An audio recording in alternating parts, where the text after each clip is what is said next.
that they are not affiliated with these individuals in Big Pharma. And then they love tossing around accusations, accusing people of being funded by Big Pharma. I mean, literally, when I ran for Congress, right, I received heat from all these leftist publications because I got COVID really bad. And I was on the campaign trail in 2020, refusing to wear a mask, I think I wore a mask for like, the first week, when they said, 15 days to slow the spread. And then afterwards, I was like, okay, I'm not doing this anymore. And then you had to like literally wear a mask to go inside Publix to get groceries. So I think I did that too. And then I immediately took it off and I got really bad asthma as a result of getting COVID. But I was trashed. And they said that we hope that Laura Loomer dies. And there was a post in the Daily Mail saying that I was on my deathbed because I got COVID and I was telling people to not take the vaccine. And so for Callie to go online today and falsely accuse me of all people of being paid off by Big Pharma, it's just so crazy. And it's totally dishonest that people can't handle legitimate criticisms about their background. So they start falsely accusing people of working against Donald Trump when I'm like arguably Donald Trump's biggest advocate, and accusing people like me of being paid off by Big Pharma, accusing you of being jealous, right? I saw a lot of people like that today saying that you're jealous. What are your thoughts on this? And do you think that it's concerning that somebody who took the vaccine was nominated to be U.S. Surgeon General? Yeah, I mean, I can forgive her for getting the COVID shot, I guess. I mean, the government spent $11.5 billion brainwashing the public. And yeah, she's a doctor. She should have known better. But, she could go back. I mean, most people regret getting the COVID shots. And it's just very suspicious that she will not say anything. So yeah, it's problematic on many levels, as you noted. There's so many great candidates out there, and I'm not jealous because I have absolutely no desire to be Surgeon General or even get near Washington D.C. But there are, I was with Kelly Victory last weekend at a conference, and I know her pretty well. I see her at this conference every year, and she's close friends with Kennedy. They've known each other 30 years. And she told us sort of, under the table, Kennedy called me last week and said, send us your resume for the third time, because they vetted her before, they'd interviewed her before for the Surgeon General, had been back and forth. They said, okay, Jeanette Neshawat is out and you're going to be it. And so we were all sort of celebrating, saying, great, because, Kelly is very well credentialed and she's very comfortable in the media. And, she's also, unfortunately, she's been outspoken about the COVID shots. And I honestly think that's what killed it. But we were all under the impression that weekend that Kelly Victory was going to be announced as Surgeon General this week. So it was quite the surprise when that didn't happen.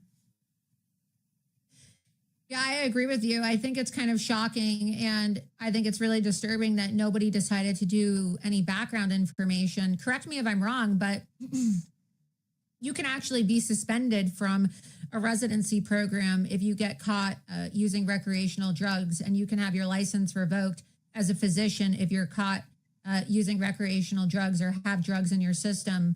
I'm not just talking about like medication prescriptions. I'm talking about hardcore controlled substances if you were to be randomly drug tested, correct? Well, it's against the law. So yes, I don't know specifics on what the punishments are, but yeah, it's against the law. And certainly our next Surgeon General shouldn't be promoting the use of recreational drugs, especially now with the opioid crisis. Yeah, it's just like really contrary and conflicting messaging. I mean, we just saw an announcement from Attorney General Pam Bondi about a massive seizure of fentanyl and psilocybin, the largest seizure of psilocybin and fentanyl in U.S. history the other day. And then the same day that they announced the seizure of fentanyl and psilocybin, they appoint a woman, Casey Means, to be Surgeon General, when I believe we have the screenshots here. I posted this on my X account if we can get these pulled up. She's talking about using shrooms, which is psilocybin. She calls it plant medicine instead of actually, calling it what it is, a controlled substance, which is illegal. And I think it's really concerning because, again, how are medical professionals supposed to respect, right, the office of the Surgeon General when, we have that's a different one. Let's get the other one up on the screen. Different tweet. When you have a Surgeon General who is openly talking about recreational drug use, and her brother admitted to the Wall Street Journal in an article that his entire entrepreneurial career involving medicine started with a psychedelic trip. Can we get these screenshots up on the screen, please? So I want to show everybody these screenshots, but thoughts on that? Because I also know that you have to be able to pass a drug test to work in the White House. And now we have Callie Means, who's openly talking about his psychedelic trips on shrooms and psilocybin, working as a official advisor in the Trump White House.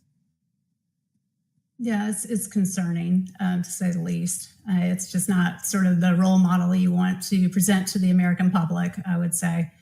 It's pretty cut and dry, in my opinion. Yeah, definitely. While we're looking for these graphics and getting them pulled up on the screen, I want to go ahead and play this video clip of you confronting. Oh, here we go. Let's scroll down. Let's just go ahead and play the clip. Let's just go ahead and play the clip of you confronting Callie, because they don't have the right tweet up. Let's go ahead and play the clip. Oh, here we go. Let's get it up. Scroll down. So he attacked me today. You can scroll down and see what he said. Just received information that Laura Loomer is taking money from the industry to scuttle President Trump's agenda. Laura Loomer, if that's incorrect, sue me and let's do discovery. So, he wants to be a clout chaser and use my name. I'm in the media every day. Obviously, I'm in the news a lot lately because President Trump has, acted on my recommendations, trying to be a clout chaser, trying to say, oh, sue me, let's go to discovery. When, look, it's a very provocative thing, in my opinion, for him to falsely accuse me without any evidence of taking money from Big Pharma. And you can go to my tweet and what I said, and, we'll just read it live on air. Scroll up. I said, Callie, you're so full of shit. You are a PR spin master. Funny how you never want to talk about your career in PR and crisis management. So he had a PR company, and he works with a PR company, and he does crisis management. So he's very capable of spinning up these narratives. Let's get it back on the screen. And, he doesn't disclose his own background. And so he accuses me of taking money, but then he's lying about the real reason why his sister didn't finish residency, as we just discussed. And yes, we went over this, but I want to show the screenshots to everybody so people don't think that this is just a gossip hour with you. Let's go through each of these screenshots really quick. Trump's pick for Surgeon General quit medical residency due to stress, former department chair says. Callie's all over social media saying that she quit because she's so brave and she stood up to the medical establishment and, she's such a hero. Well, that's not true, right? So there's lie number one. Let's go through the next screenshot. You see here, Dr. Paul Flint, a former chair at Oregon Health and Science University, said Means resigned from the residency because of anxiety. So as you said earlier, her own colleagues are calling her out because of her lies about her own background and her qualifications. That's one of the reasons why Jeanette Neshwat had her nomination pulled, is because she was fibbing on her qualifications and her records and her credentials, saying that she went to an American medical school when she actually went to a medical school in the Caribbean, right? So that's lie number two. Next. Now, here's a screenshot from her newsletter, right? She's talking about things she did when she wanted to find love. She prayed to photos of her ancestors, talking about manifestations and mantras. Okay, whatever. She talked to a spiritual medium. Now, President Trump worked extremely hard to get the evangelical Christian vote.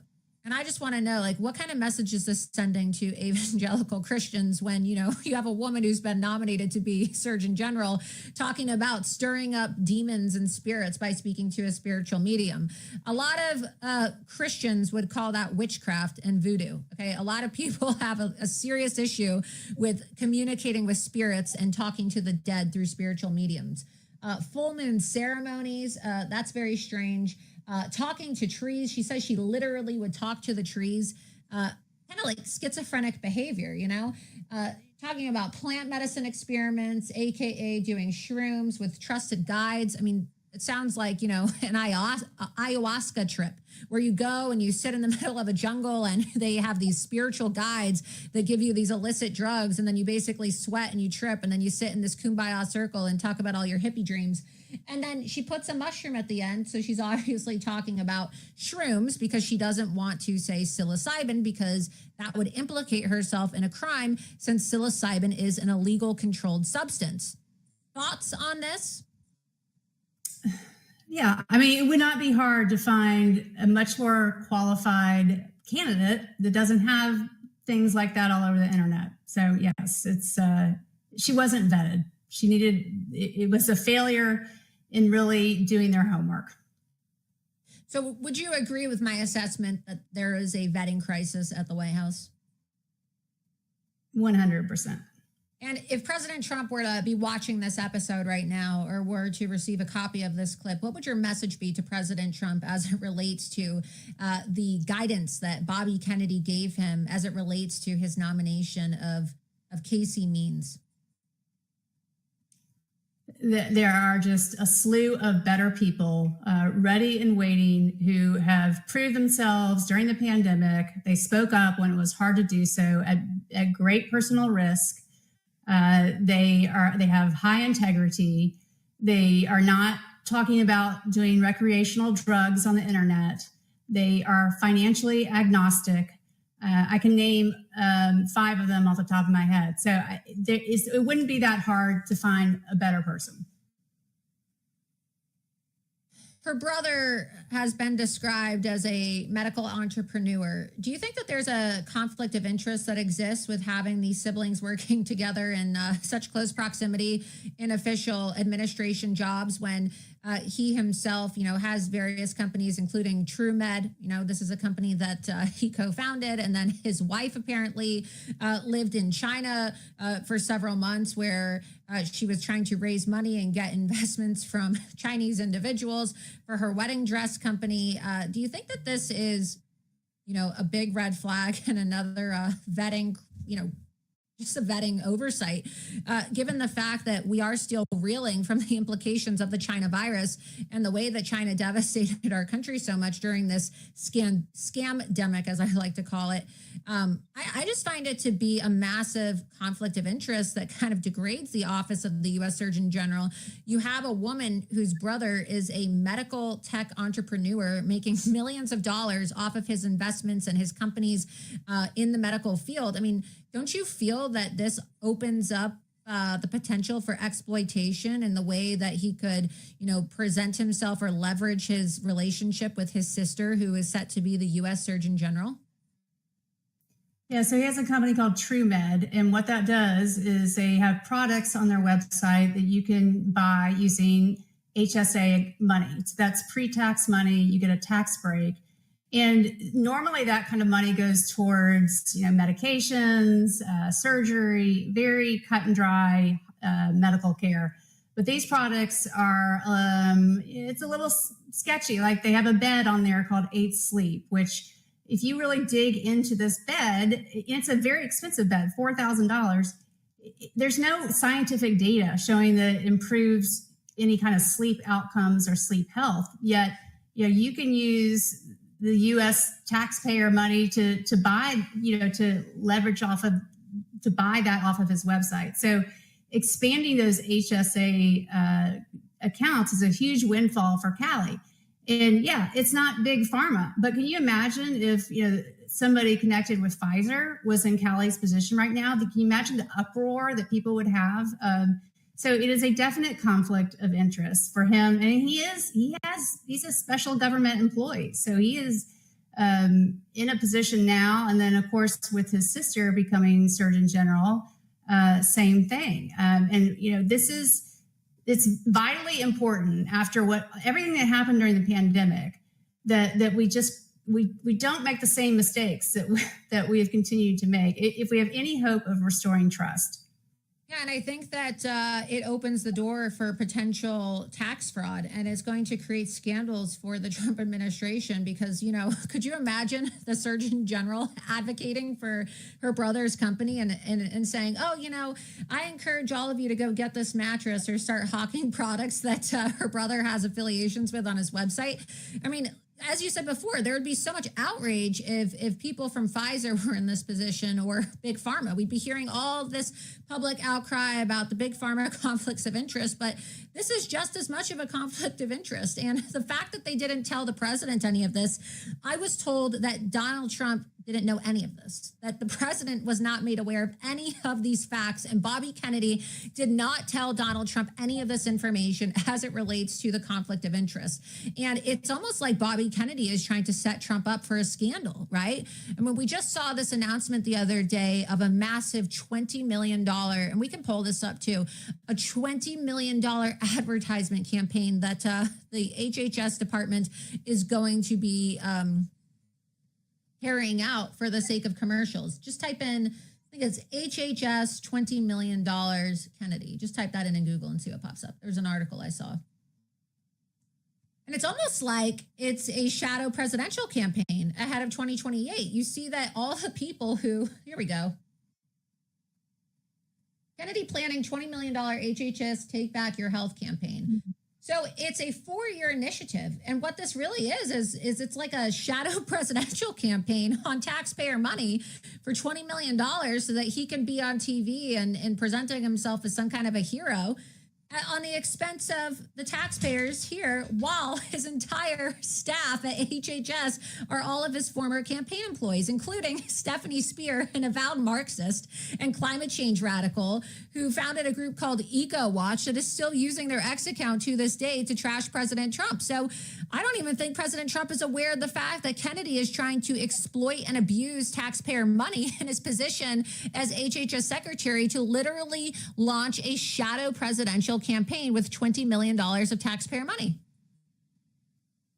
Well, even if it's not that agenda, I don't want the government. The government needs to just go away and stop telling everybody how to be healthy. And just, I think everybody's a little traumatized after COVID with all the messaging from the federal government. I mean, I miss the good old days when I didn't really know anything about the FDA or CDC, and they just kind of kept to themselves. So it's really discouraging to see that $20 million of more propaganda is going out with this new initiative. Yeah, and that's exactly what it is it's propaganda. I know we said we were going to play this clip, so I want to go ahead and play this clip so that people can see, where you're coming from as a medical professional, as a real doctor, a real licensed doctor, and your direct confrontation with Callie Means, the brother of Casey Means, in a discussion about taking these vaccines off the market. And I want to remind everybody as you're watching this clip that Callie Means has been brought into the White House, the Trump administration, as a special government employee to be a health advisor to Donald Trump and Robert Kennedy. Personally, do you feel like the COVID shot should be pulled off the market? Yes or no? I'll give you my personal opinion. I think there should be absolutely no mandates. So yes. Hold on. Okay. I think that we have an opportunity the next year to truly reset science. This is what I feel. And we have an opportunity to have Jay Bhattacharya, who's a close friend, who I, strongly push to be at the NIH, to call everyone together, review the science, have truth and reconciliation, bring that out to people, and have a process for that. Right. So I think as a general, so Jack. So the answer is no. The answer is no. Right. That is a policy position that I'm calling for the COVID shots to be immediately pulled from the market. No, you're not answering the question. You're doing exactly what your training hold on, Jack. That's the reason we're sitting here. Jack.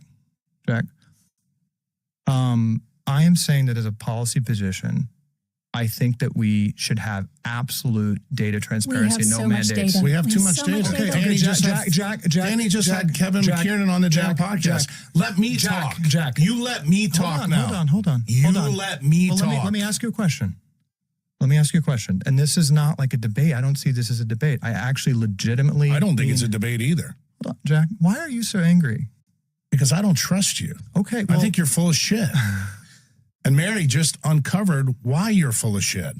Because you can't say yes or no. Let me just tell you something, Callie. When you say to the American public that my children can't have the shot, so we can't say anything for anybody else, to me, that's incongruous. So you would argue that Trump and Biden should come out, Trump and RFK should come out with an immediate ban of the COVID shot today? Absolutely. It should have been done a long time ago. My point is that your recommendation? It should have happened with Operation Warp Speed. It should have happened in the first month. Correct. I think as a policy process, we need it. We need to have truth and reconciliation. Let's talk about the policy process of the swine flu when we had 70 vaccine-injured kids, and we pulled it off the market. Hold on. What is the debate? I'm saying there should be an immediate review of the data. That's not the answer. I'm giving my answer. Yeah, Jack. but that's not the answer. Jack,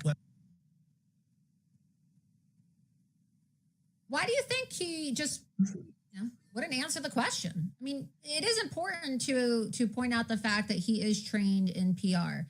I believe he worked for a company called Mercury, and he is trained in crisis PR management. And there are people who have worked for Mercury who are now working in the White House itself. So, I don't know if that's how he was able to get into the White House, or, whether his affiliations with Mercury and people in the White House who also have affiliations with Mercury is how he was able to get into the White House. But he is a trained PR crisis management expert. And so I think it's really important that people understand this when they listen to the way that he dodges questions and the way that he's, you don't see Casey responding to any of these attacks on her publicly. She's having her brother speak for her. And so my question is has Casey hired her brother, right? I've been told by people that he has been hired to do her PR and her crisis management. I've been told that some of these social media influencers who seem to have all these clips ready to go in support of her as soon as it was announced that she was going to be the Surgeon General are getting paid to promote her and to gaslight people into believing that she is worthy of being confirmed in front of the U.S. Senate. Thoughts on any of that? Have you heard any of that? Have you seen any of that? Yeah, and he's very skilled at dodging questions. I mean, that wasn't the first conversation or the last conversation I've had with Callie. I've had several phone conversations. There have been text messages. He will not go on record to state that COVID shots should be pulled off the market, even though he's not willing to get them. He's not going to give them to his kid. He doesn't want his dad to get them. He's very skilled at just dodging that question. And so, yeah, that was my first suspicion about him. Because he parachuted in. Their book became a bestseller in May of 2024. So just a year ago, right? They had this best-selling book from out of nowhere. And then 3 months later, Kennedy drops out and joins forces with Trump. And Callie is the one that orchestrated that move. And it all happened so fast. The timing and the intensity just didn't make sense. So I have said that to him that, I support their message. I think we need clean food and we need to, promote, help with obesity but they don't agree with our message. Right. And that's been the problem all along. Yeah. And, I've gotten some flack. Like some people have said, oh, why are you having Dr. Bowden come on your show? She's been critical of Trump. Because look, at the end of the day, the position of Surgeon General is supposed to be somebody who can serve as an authority in medicine, as a spokesperson for the medical professionals in our country and also just people in America looking for public health guidance. And so I've had conversations with people who have been critical of President Trump, people who didn't vote for President Trump, and people who are doctors who, are diehard MAGA loyalists, people who are friends with the president, some people who are members of his own golf clubs. And what's interesting is regardless of the ideological differences with all of these people, right? Some of them are on different levels of the spectrum and where they support Donald Trump. They all came to the same conclusion, which is hard to find amongst people who vary in their support for President Trump. And that's that she is not qualified, right? Forget about whether or not she's a never Trumper or a Trump loyalist. Let's just look at her own background and her own qualifications. And, I'm not one of these people that is going to say that anti-vaxxers are conspiracy theorists, or, we need to police online information about vaccines, like Jeanette Neuschwatt said, where she was congratulating the social media companies for banning people. But I do think that there does need to be a level of decorum and actual respect for real science.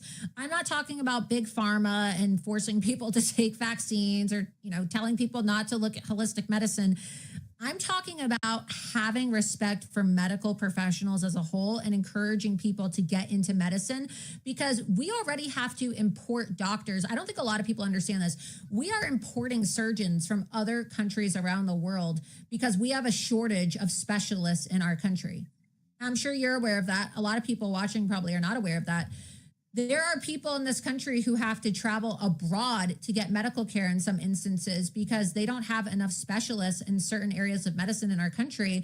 Because look, Obama destroyed the medical profession with Obamacare. And now you have these new wave of rogue, self-appointed medical experts who are pushing people away from wanting to be doctors because they're demonizing people for practicing real medicine. And what's going to happen in our country as it relates to public health if you have all these people saying, don't take antibiotics, go take some shrooms, right? I am a critic of vaccines, right? I have called myself an anti-vaxxer. I am not on Big Pharma's payroll. I believe vaccines give children autism, right? I am in favor of people looking at holistic measures to treat themselves. But you cannot say that we are not to use any medicine or any type of pharmaceuticals whatsoever to treat people, and that the entire medical industry is completely corrupt and that every doctor is evil. I mean, I'm really worried about what it's going to mean for the future of medicine in our country if we have some quack like Casey Means as the U.S. Surgeon General. Yeah, I agree. I mean, and, in terms of Trump, I voted for him every time. I support Trump. This has never been, from the start, I'm like, this is not about politics. This is cut and dry about healthcare, right? Right, exactly. And, right, so, when I speak out about the COVID shots, Trump gets in that conversation. But I'm a Trump loyalist. I'm a Trump loyalist too. And the reality is that the biggest criticism that Trump received, even during his own reelection campaign, is when he was talking about the jabs. And I don't know why. Eventually his advisors had enough common sense to tell him to stop talking about it. But that would be my only criticism. But I will say Donald Trump never mandated the vaccines. And so while he may feel a sense of accomplishment with Operation Warp Speed, I personally don't agree with that. I never took the vaccine. I think that President Trump was put in a very screwed up position. We had a bioweapon unleashed on our country by China, funded by our own government. And, you had Fauci and Birx giving President Trump false information, trying to derail his reelection efforts. And you had people, Donald Trump's not a doctor. He's not a scientist, right? He's hoping that his advisors and his staff are going to provide him with adequate information. And so, I don't think that Trump is to blame for all of this. I think that after the fact, where President Trump was, doing interviews talking about how amazing the jab was and how amazing the jab was, I think there has to be some personal accountability for the words that came out of his mouth. And he corrected the course and he stopped talking about the COVID jabs. You don't hear him mention that anymore. But I think that Donald Trump tried to do the best that he could do given the circumstances. And I do believe that he was sabotaged. I mean, we know that he was sabotaged because there are a lot of doctors who have since come out and spoken about how President Trump was intentionally given false information to derail his presidency. Well, I spoke to somebody today who I probably shouldn't name his name, but he was a special government employee during Operation Warp Speed. And he basically said, Pfizer was limiting the data that they were giving them. So, Pfizer should be on the hook for most of this, if not all, and Moderna. And there is a lawsuit going on right now. Brooke Jackson, whistleblower for Pfizer, who has been, just on this 5-year mission to sue Pfizer, and the DOJ is preventing them. The DOJ is intervening, and they're not letting this case go forward. So, if anybody in the Trump administration is listening to this, if you could just let this play out in the courts, then let the chips fall where they may. But this could resolve the issue, get this information out, let it go through the court system. And, if Pfizer did something wrong, then we need to know about it. Absolutely. I know you have some Substack writings that you've published on this matter. I want to get those up on the screen and encourage everybody to read your Substack because, obviously we have a limited time tonight and we could be on this podcast for hours talking about all of your incredible findings and all of your great research and all of your reports. But I do want to direct people to your Substack, and you have an article that you published in December titled "Is Maha?"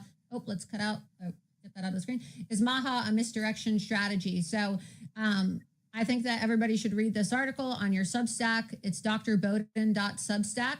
And I think it raises a really good point and a question that I've asked too. Is Maha a subversive movement? Is it a misdirection strategy? And so if you want to learn more about this and you are starting to notice all of these patterns within Maha and these subversive creatures who are trying to undermine Trump and popping out of nowhere and shape-shifting to gain political power, I encourage you all to go to Dr. Bowden's Substack. Let's get that pulled up on the screen again so people can read it full screen.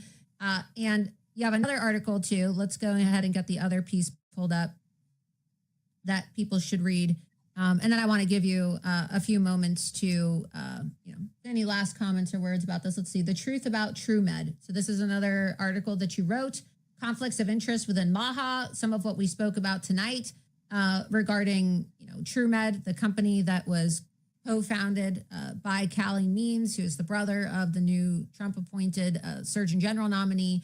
And you can read this Substack. I encourage all of you to read it and check it out because this isn't about jealousy. This isn't about, whatever it is all these Maha people online are trying to say it's about. This is about protecting Donald Trump from scandals, preserving the integrity of the medical field, and also being honest with the American people about real conflicts of interest and whether or not people are truly qualified or whether or not they're trying to self-enrich themselves. Comments, thoughts?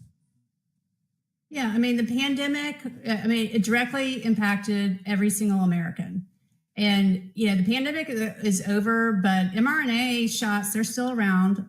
Like I said, all babies are expected to get 3 mRNA shots by the time they're 9 months old. There are 500 mRNA products in the pipeline. So, you may not be worried about COVID, nor should you be, but there's still a lot of mess that needs to be cleaned up. We need transparency. We need accountability. We need to get these shots pulled off the market, and we need good people in position. And so far, everybody up there, everybody's staying silent on the elephant in the room. And that is highly problematic, and it's going to do nothing to restore trust. Absolutely. If you could, provide a list of, I don't know, maybe 3 to 5 people who you think could be different alternatives for the position of Surgeon General, who would they be? Because I do think that there are a lot of people from the Trump administration who watch my show, President Trump included. And I'm not here to promote any one person over another. I'm not a doctor. I think that there needs to be a panel of doctors to have a discussion and advise the president on selecting a new candidate for Surgeon General. I don't think that Bobby Kennedy should be the one to be telling President Trump who the Surgeon General pick should be. I think that it should be a group of people who didn't work on either campaign, independent health advisors, who come from all different types of backgrounds so that they can come up with a very qualified Surgeon General. Do you have any suggestions for people who the Trump administration should reach out to or potentially look at as a replacement? Well, I think they should heavily consider Kelly Victory, and she would be wonderful. There's, Joseph Ladapo would be wonderful, the Surgeon General of Florida. Dr. Kirk Milhone, who you may not know, but he's just a wonderful man. He's a pediatric cardiologist. He does missionary work. He's military. Dr. Scott Jensen, he ran for governor of Minnesota. He's just a salt of the earth guy, very well spoken, very trustworthy. And then Peter McCullough, who has been outspoken from the start, high integrity, also very media savvy. Yeah, I almost think that we need somebody who doesn't want to be a celebrity, because it seems like the Trump administration right now is being filled with so many people that it's like jockey for press. And a lot of people wonder if the people in the Trump administration, a lot of these appointees are more focused on their positions helping Trump or becoming the next Fox News guest host, right, for a primetime slot. So I would almost prefer that we have a surgeon general who isn't focused on, being a celebrity or a media star, because it just seems like, this lady, Casey, promotes herself as a social media influencer with an MD at her name, even though she doesn't have, an active medical license. So I just kind of wonder if a lot of these people want the position so that they can actually provide a service to the president and fulfill his agenda, or if they can become social media stars and, like I said, enrich their families, sell their books, sell their products, whatever. It just doesn't really sit right. Well, I think you can have style and substance. Right now, we're just going with style, but we can have a combination very easily. Yeah, I agree. I agree. And that's the thing is, like, I want there to be style and substance. But I think that one of the biggest criticisms of some of the people who are currently in the Trump administration is that, there's more focus on style as opposed to substance. Exactly. I mean, that's one of the biggest criticisms of Pam Bondi right now, right? So any last thoughts, any last comments, anything that you want the viewers listening to think about, or any upcoming Substack articles? Well, I just think everybody needs to challenge these people that work for us, that we elected. And don't let them get away with being silent. Silence is compliance, and it's unethical. If you are in a position of power and you are aware of the dangers of these shots and you're letting it happen. So I would encourage everybody to just keep speaking out. Do you have any upcoming Substack pieces coming out, or anything that you're specifically working on? I'm working on a book, but other than that, no. Oh, great. Well, we'll have to have you back on to talk about that when it comes out. Dr. Bowden, I want to thank you so much for spending your Friday evening talking with us and everything that you're doing to speak truth to power. I would encourage everybody to follow your X account, where you're dropping receipts and bombshells and holding people accountable every single day. I find your posts to be very insightful, and I just really appreciate you taking so much time on a Friday evening to inform people, concerned citizens of this country, about what appears to be a serious vetting crisis in the Trump administration. So where do people follow you if they want to read your Substack or view your tweets? It's MD Breathe is my handle for both Twitter and Substack. Wonderful. Well, Dr. Bowden, thank you so much for coming on tonight. I really appreciate it. Thanks, Laura. Thank you.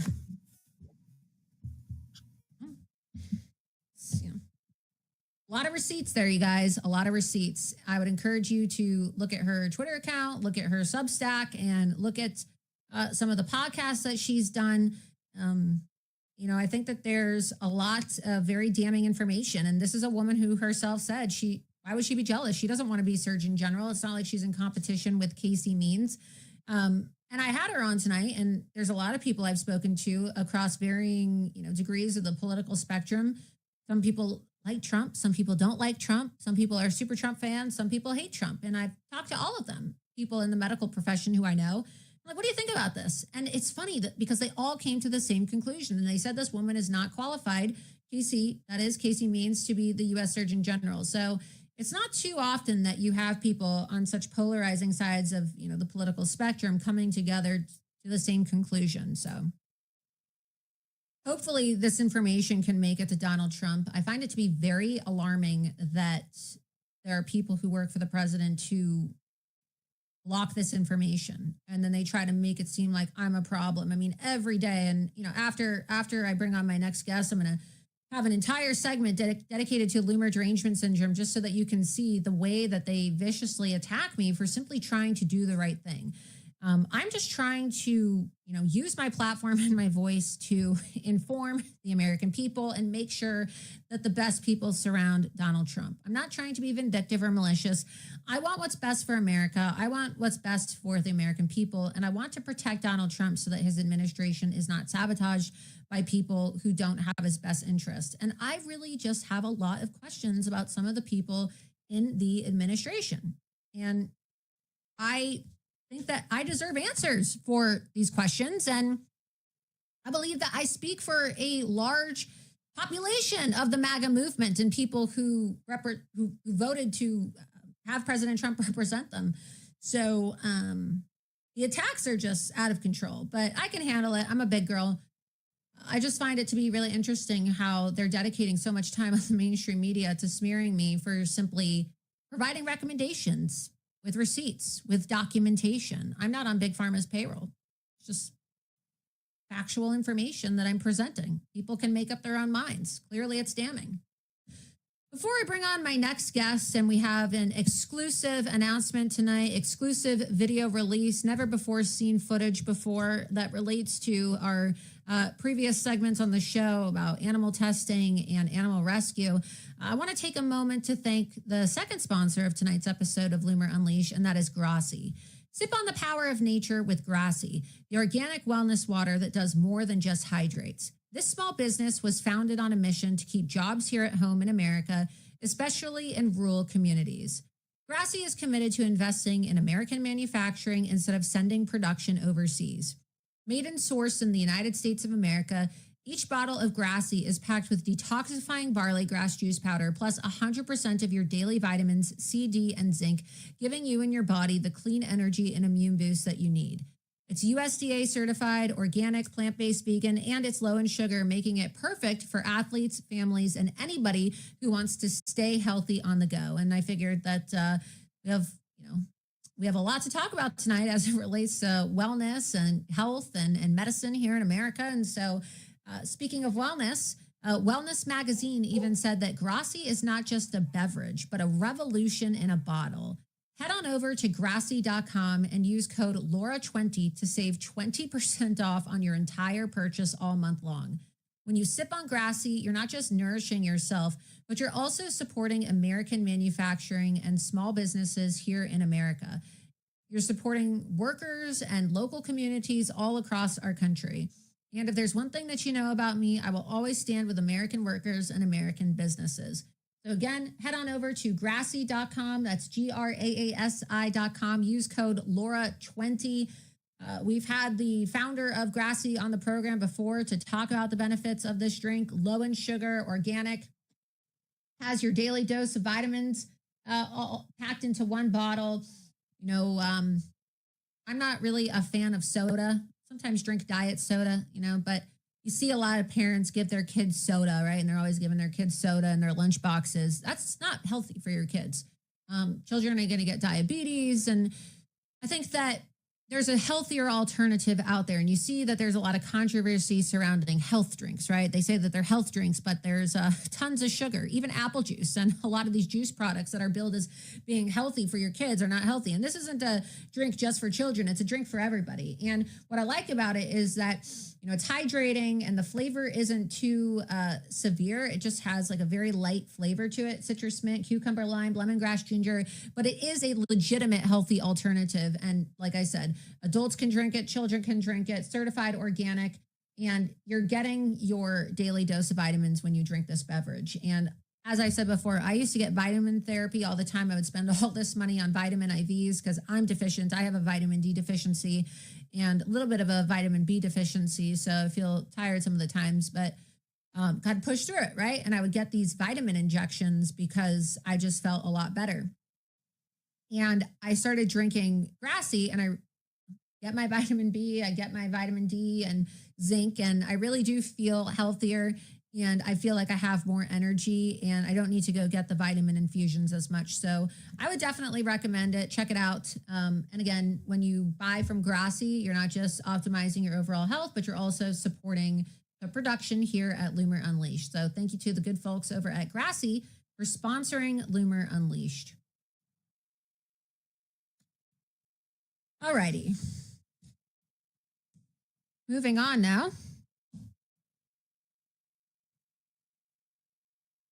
You've seen the developments over the last few weeks, really over the last month, since I first invited Justin Goodman, the Senior Vice President of the White Coat Waste Project, to come on my program, Loomer Unleashed, to break stories with me regarding the extension of funding of animal testing under the current Trump administration with our taxpayer money. We had Justin on the program on tax day to discuss how $20 billion of your tax money every single year is going towards funding cruel and abusive animal testing experiments in laboratories, not just here, but also abroad in places like China. We had some developments this week with President Trump signing an executive order in the Oval Office with the NIH director, Dr. Jay Bhattacharya, and HHS Secretary Robert F. Kennedy Jr., banning gain of function, right? Banning the funding of gain of function abroad. And what's interesting is that this announcement to stop funding of gain of function, which is what led to the COVID pandemic and the lockdowns and, killed 1.2 million American citizens, right? Thanks to China. What a lot of people don't know is that animals supplied by the United States of America, experiments funded by U.S. taxpayers in laboratories in China, are used to carry out a lot of these gain of function experiments. And it's not just mice that they're carrying out these experiments on, or bats, as we were told in the beginning of COVID. They're using dogs, and they're using cats, and they're using monkeys, and all types of animals, really. But primarily, one of the most popular forms of animal species that is used in a lot of these animal experiments are beagles. And you learned on this program when I had Justin Goodman on the show that beagles are chosen as, like this perfect specimen to be tested on in laboratories by these mad scientists because they're docile in nature. And scientists have found that beagles are like the least resistant, and they're not going to be aggressive compared to other breeds.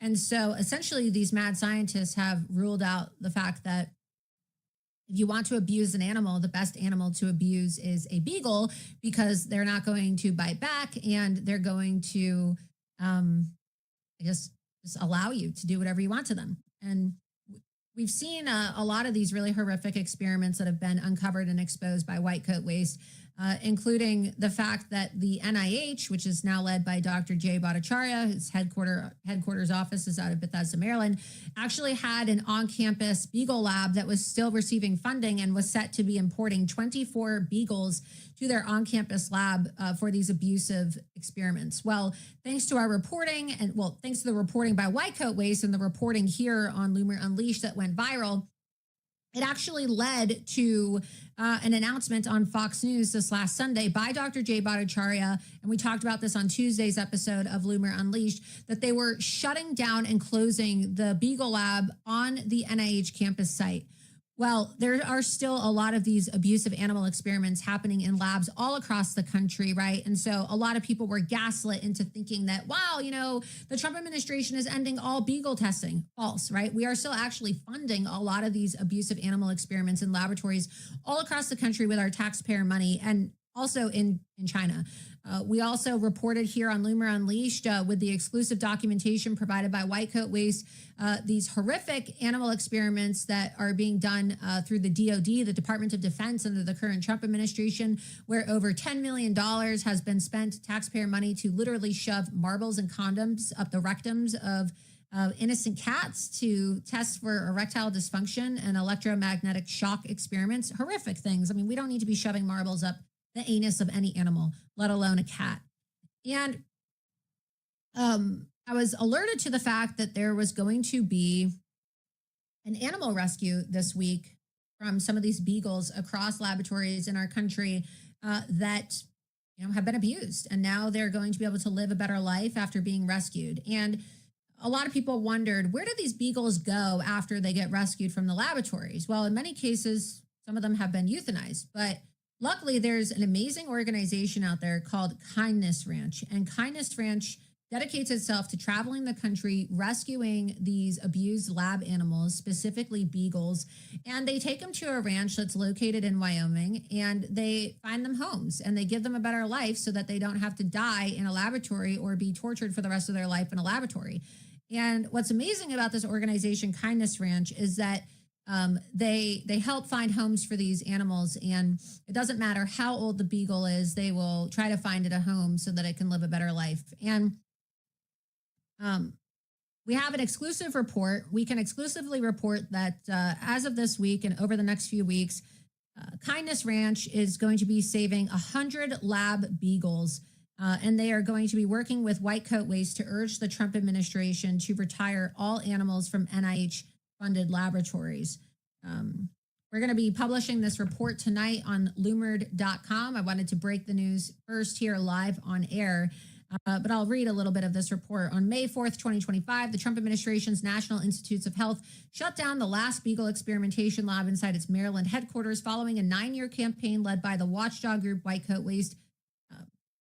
And thank you to Elon Musk for investigating this, because right after he replied to my tweet and said that he was going to investigate, they announced that they were shutting it down.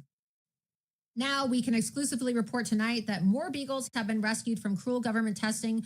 White Coat Waste and the Kindness Ranch Animal Sanctuary have offered to partner with the Trump administration to relocate animals from taxpayer-funded labs, and they have rescued 100 beagles from abusive testing labs. So joining me now to discuss this and to also release live on air these never-before-seen videos and photos from this beagle rescue, this heroic beagle rescue this week, by John Raymer of Kindness Ranch is John Raymer himself, the executive director of Kindness Ranch. So, John, thank you so much for taking time to join me, and thank you for your heroic actions this week. I know we've been communicating all week long. You were going to come on earlier in the week, but I thought that it would be better to end the week with, the total amount of the dogs that you have rescued this week, since every day this week you've been involved in traveling the country rescuing these animals. So thank you for joining me tonight. Thank you so much for having me on and letting us share our victories this week and for the upcoming weeks. We're really excited to go out and get even more dogs. Absolutely. We have not published these videos yet, and we have not published the photos. So this is going to be the first time anybody has seen this.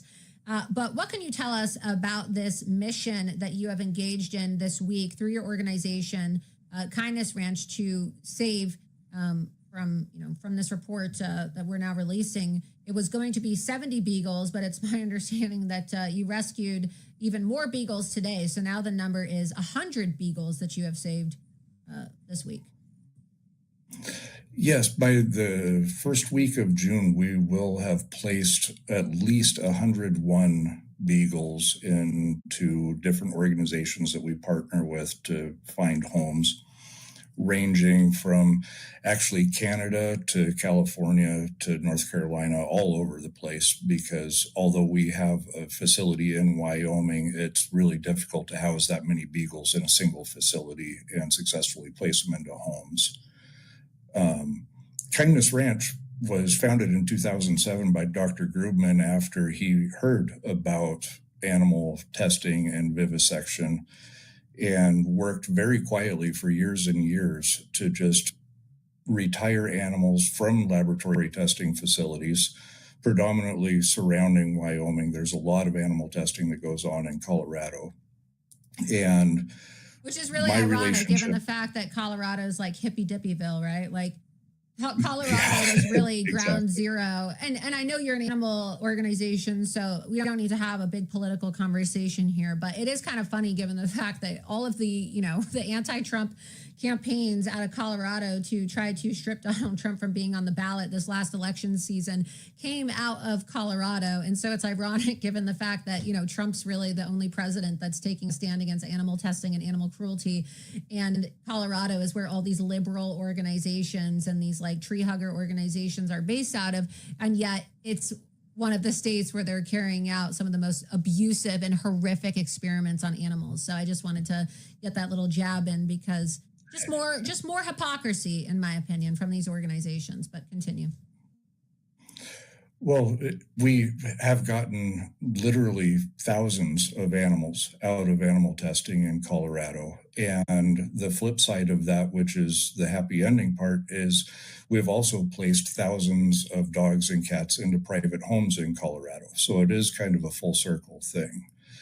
But given the last couple of years with the in Vigo breeding facility being shut down and 4,000 beagles needing placed, and now with the recent spotlight on the NIH facility closing, Kindness Ranch kind of felt that it was time that we not just quietly stand in the background anymore. And we're proud of the work that we've done with Justin and White Coat Waste over the last couple of years. We're proud of the advocacy that we've done in DC, and we threw our support behind Nancy Mace recently for introducing Violet's Law to make mandatory retirement a thing. And we hope that our local representative, Lummis, will also support it as well.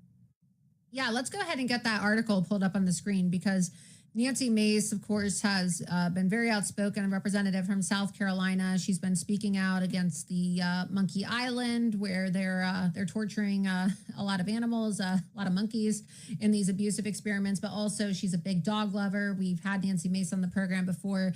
I love her heart that she has for animals, and she's been a big advocate of white coat waste and was very vocal against Fauci for these cruel experiments when white coat waste exposed to the world the fact that Fauci was releasing fruit flies and other types of insects into these cages and laboratories where they were eating beagles alive, and they were just watching these beagles suffer and struggle without any pain management whatsoever. And so let's get the article back on the screen, because I want to go through it so people are familiar with this law. So Rep. Nancy Mace introduces a bill to allow laboratory animals to be retired, adopted. Nancy Mace has reintroduced, and I believe that's you with Nancy Mace, reintroduced Violet's Law, a bill named after a dog saved from a taxpayer-funded experimentation lab by White Coat Waste Project. Wow, they're just like racking up so many W's this week. Maybe they need to change their abbreviation to WWW, because all they do is win. And it requires all federal labs to allow animals to be retired and adopted out when testing ends. The legislation's reintroduction comes after it was supported by a bipartisan group of dozens of co-sponsors, but did not move forward in 2023. There are more than 40,000 regulated animals locked in federal labs each year, according to the medical watchdog and animal rights group. White Coat Waste is the group that blew the lid off the National Institute's health funding of gain-of-function research in Wuhan, China, and exposed longtime NIH physician Anthony Fauci for, let's scroll up, abusing his authority, science, and taxpayers when he was the head of the NIH. Any thoughts? I know we saw this week President Trump, in addition to Nancy Mace proposing this legislation, we also saw President Trump hold a press conference in the Oval Office to ban gain-of-function funding. Any thoughts on that as somebody who travels the country rescuing animals in these laboratories where they're doing a lot of gain-of-function research? I have a lot of personal feelings about that. I'm proud of President Trump and the steps that he's taking for it. On a professional level, Kindness Ranch, we focus only on what happens when the dogs get out of research and when the animals get out. We don't publicly advocate against it, but we can all agree that beagles and cats are bipartisan, and that as humans, we should be treating them better. We should be better stewards, and we should absolutely not be torturing animals. And like I said before, with the recent spotlight on this, now is the time to act, as the public is becoming more aware of the millions upon millions of dollars being spent that is by design being spent in very secretive ways behind closed doors with these people harming these animals. There's no need to be euthanizing all of these animals for medical experiments that very, very rarely, if ever, transfer to humans. Absolutely.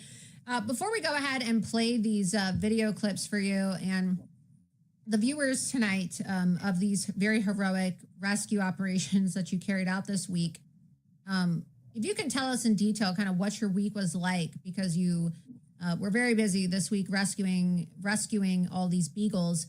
If you can just kind of paint the picture and paint the scene for the viewers about how this process goes down and how you were able to get inside these laboratories to rescue all these dogs, and just kind of start to finish from the moment you wake up to the end of the day, what it's like in the day of rescuing these tortured animals from these laboratories.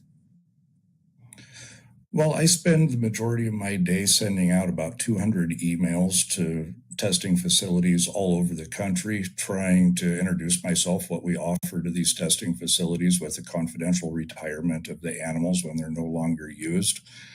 and then wait for responses. And I would say 99% of the time my emails are ignored. And then we get the sudden influx like we have in the last week and a half, 2 weeks, especially again with the public awareness of the NIH facility and what's going on there. A lot of these research facilities now have chosen to get out ahead of the negative press on what they're doing.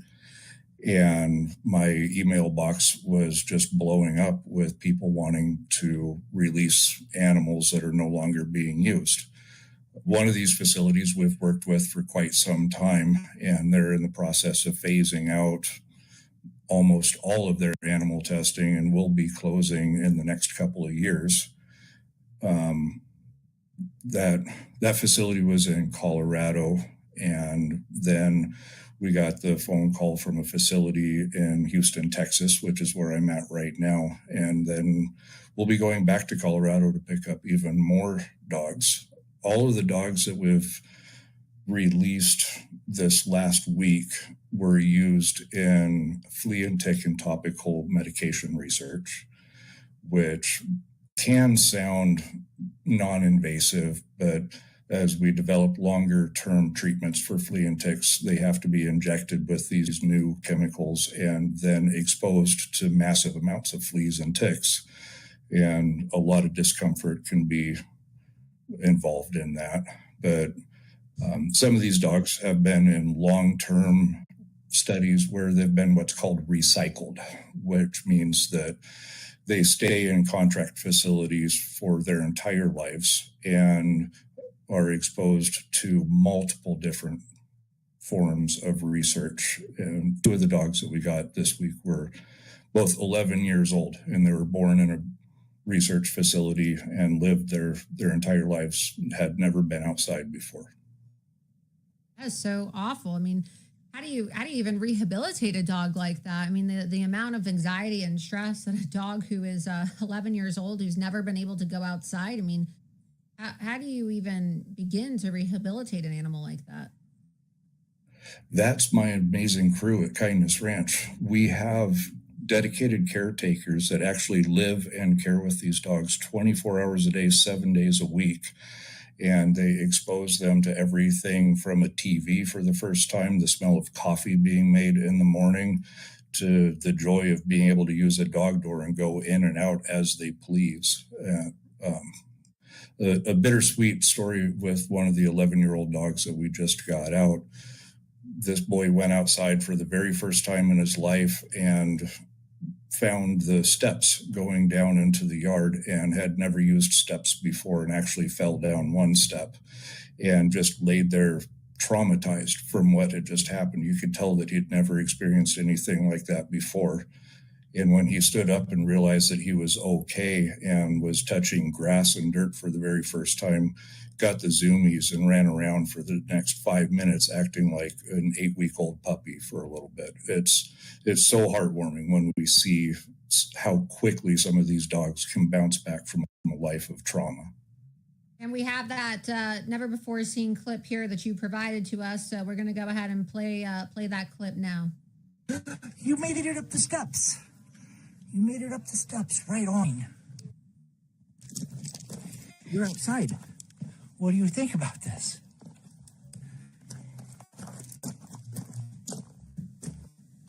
You're outside for the first time.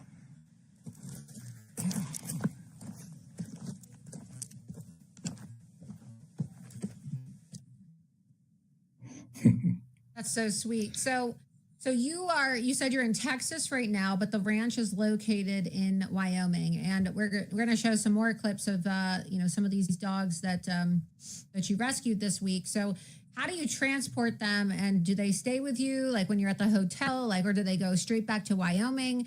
It must be a really big heavy duty operation because I imagine that you're driving these dogs, or maybe you're flying them. Perhaps you can explain how your operation works in case there's people, watching who want to donate to support what you do, or perhaps, they have vehicles or modes of transportation to assist you in transporting these animals.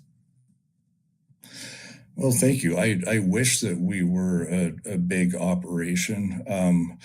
My wife and I usually do most of the transports ourselves in a Dodge van, and we drive constantly. My wife is an absolute machine.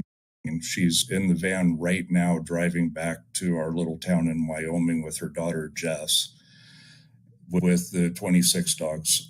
They're going to drive straight through and arrive tomorrow morning. I'm hoping to be able to fly in and meet them there early. It's an insane endeavor that the transport, the care, it's absolutely overwhelming at times. And when we look at the calendar moving forward and all of the miles we're going to log in our van going from Texas to our little town of just 64 people in Hartville, Wyoming, to Los Angeles, and then we'll be headed down to the Gulf Coast in a couple of weeks to get even more dogs. If we had the funding, we would happily buy another van and hire another transport person so my wife could actually spend some time at home. Well, but that's just the dedication. What does that cost? I mean, what are we talking about financially? Like, how much money would it be to buy one of these vans? And, I'm just trying to understand like how this all works, because you're saying she's transporting 26 of these dogs back, and you're saying it's going to be straight through. How many times does your wife and it's two people in the van have to stop to let these dogs out to go to the bathroom? Because I have 4 dogs, and I know that whenever I drive my dogs, it's like, every 2 hours I'm stopping, because I have little dogs, and they have like little tiny bladders. So unless I want pee all over my car. That's a lot of dogs, like for 2 people to be letting out to use the bathroom and whatnot. So what is that like if you're driving across the country in one straight shot, having to let all these dogs out to go to the bathroom? And where do you stop? We have found that, strangely enough, Love's truck stops have amazing little dog parks for us to stop at, and we'll let each dog out. We stop roughly about every 4 hours. We're also a USDA regulated facility, so we have to have an exercise plan in place for these dogs that we abide by. And so we stop about every 4 hours at Love's truck stops and fill up the van, go to the dog park, let the dogs stretch their legs a little bit. Some of the dogs, since they've never been outside before and they don't like humans, are a little too severe of a flight risk, so we can't let them out. So we let them run around and pee in the back of the van and then go after them. The cost of our vans, for our Dodge ProMaster 3500 van, we paid about $70,000 for that, and then another $10,000 for the air conditioning and customization of it. And to transport 26 dogs, house them for a month, do spays, neuters, dentals, and get them ready for adoption, on average, for about that number of dogs, we're looking at between $25,000 to $35,000 a month just for that simple base level of care that you have to look at. And then how many of these dogs are you rescuing every single year, just so we can understand like what the financial toll on this organization is? We're averaging about 550 dogs a year right now. Wow. What is your overall budget in terms of, what it takes to run this operation to save all these dogs, these 550 beagles, and help find homes for them? Last year, we do a lot with a very small budget. One of the benefits of being in Wyoming is the cost of living is fairly low. We rehomed around 700 dogs and cats last year with an operating budget of $2.3 million. Wow. And it's mostly grassroots donations, or how do you raise your money? It's 100% private donations with a small number of foundations and bequests thrown in. Wow. Well, I want to help you out, and I want to create a GiveSendGo account, and I'm going to create a GiveSendGo for you, and I'm going to use my platform and my Twitter account to help you guys buy a new van. And I want to create a GiveSendGo with a goal of $80,000 so that we can try to help you and your wife get your dream of getting another another van so that you can help rescue more of these dogs. So that's what I want to do for you because, I have a lot of followers and a lot of generous followers and supporters who believe in animal rescue, and they've been very touched by the work of White Coat Waste. And I'm very touched by, the work that you're doing to rescue these animals. And as somebody who has 4 dogs myself, 3 of them are rescues. Animal rescue is very near and dear to my heart. And, I'd like to believe that the Trump administration is going to do good by these animals, and that President Trump just hasn't been made aware of the extent of all of these laboratories and animal testing, but that deep down, he has a very kind heart and believes in ending animal cruelty. And, I'm very focused on trying to, deliver this message to the Trump administration so that we can try to, get these cruel laboratories and the funding for these experiments shut down because, I just think it needs to end.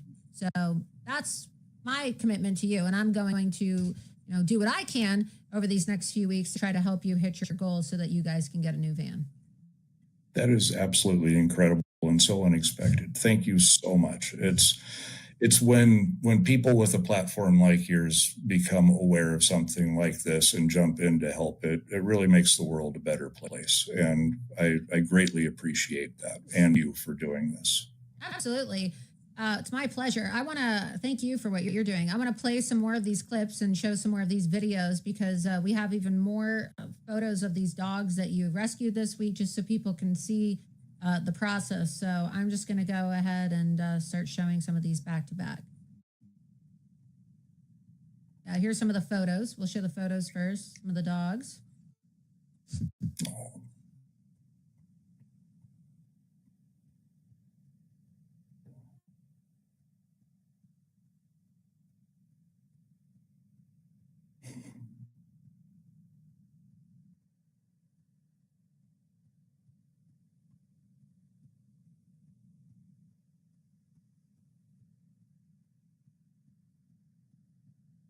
Wow. The most amazing part of that transformation is they went from being so scared and shut down in the crates when we first loaded them up to less than 24 hours later, smiling and experiencing sunlight outside. It's so bittersweet to see them become the happy, functioning, balanced dogs that they were intended to be. How does the process work? I find it to be so incredible. How do you get these laboratories to agree to allow you to come and take these dogs when they would otherwise be euthanized? It is quite the process. And sometimes it goes from just the caretakers that they hire. The scientists aren't the ones that are caring for the dogs while they're confined. The research facility that houses them has to hire caretakers to make sure that the dogs are fed and watered, and they actually have veterinarians on staff. And just through social awareness campaigns and sharing our social media posts, some of these caretakers learn of what we do, and then they approach the lab owners or the people funding the research and ask that the animals be released. This one facility here in Houston, they had no idea that a facility such as ours even existed until I literally showed up and knocked on their door. And when they answered the door and let me in and I told them who I was, they were so caught off guard that they just let this big animal rights advocate into their facility. But they listened to me. They heard the services that we offer at no cost to them.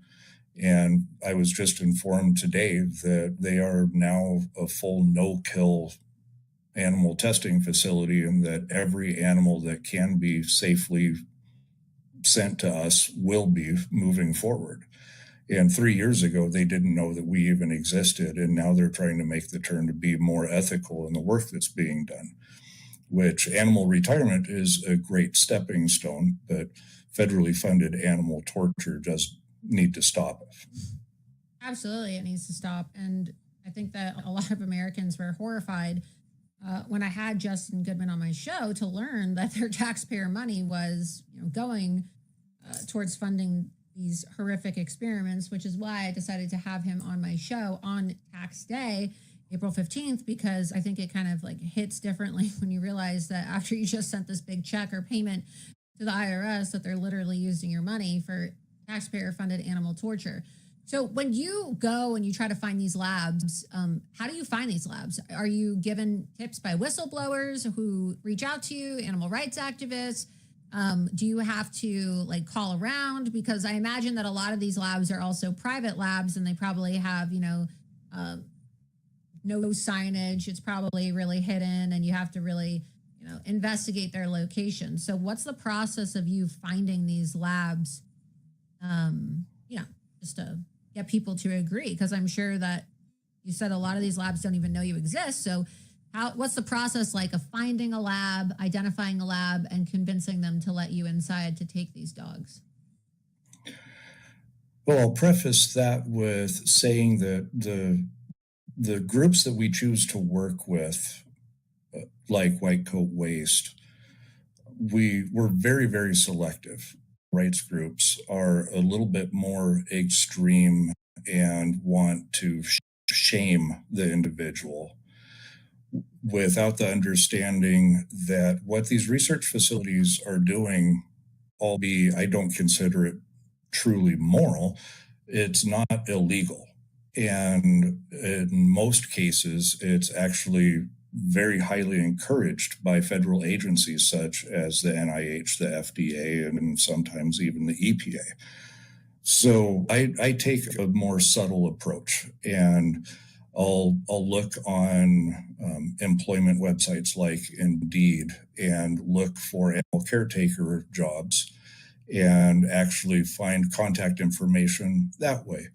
The USDA has a searchable database of the animal research that they've approved and have records of. And you can actually find some NIH facilities through USDA searches on their website. Working with organizations like White Coat Waste and information that they get from their FOIA requests, they can sometimes share contact information that they've been made privy to. And I'll just reach out with an email introduction, and hopefully somebody will respond. Most of the time they don't. But once I get in working well with a lab and they see that we're confidential, they see that we protect the publicly sensitive information. A lot of the stuff that they're doing is intellectual property. It's private by design. And of course they want to protect that. And we offer that protection for them in exchange for the animals coming out alive instead of euthanized.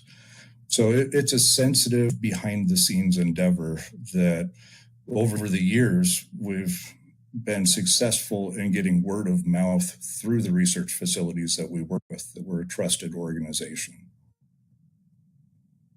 That's really incredible work. And so how many laboratories would you say that you now partner with every single year on a continued basis that are still engaged in animal testing, but have agreed to not kill or euthanize these dogs and instead turn them over to you? If you can release that information, how many labs would you say you partner with? Right now, we partner with just 11. I'm in communication with a little over 20. And you rescue, you say 550, your goal is to rescue 550 per year.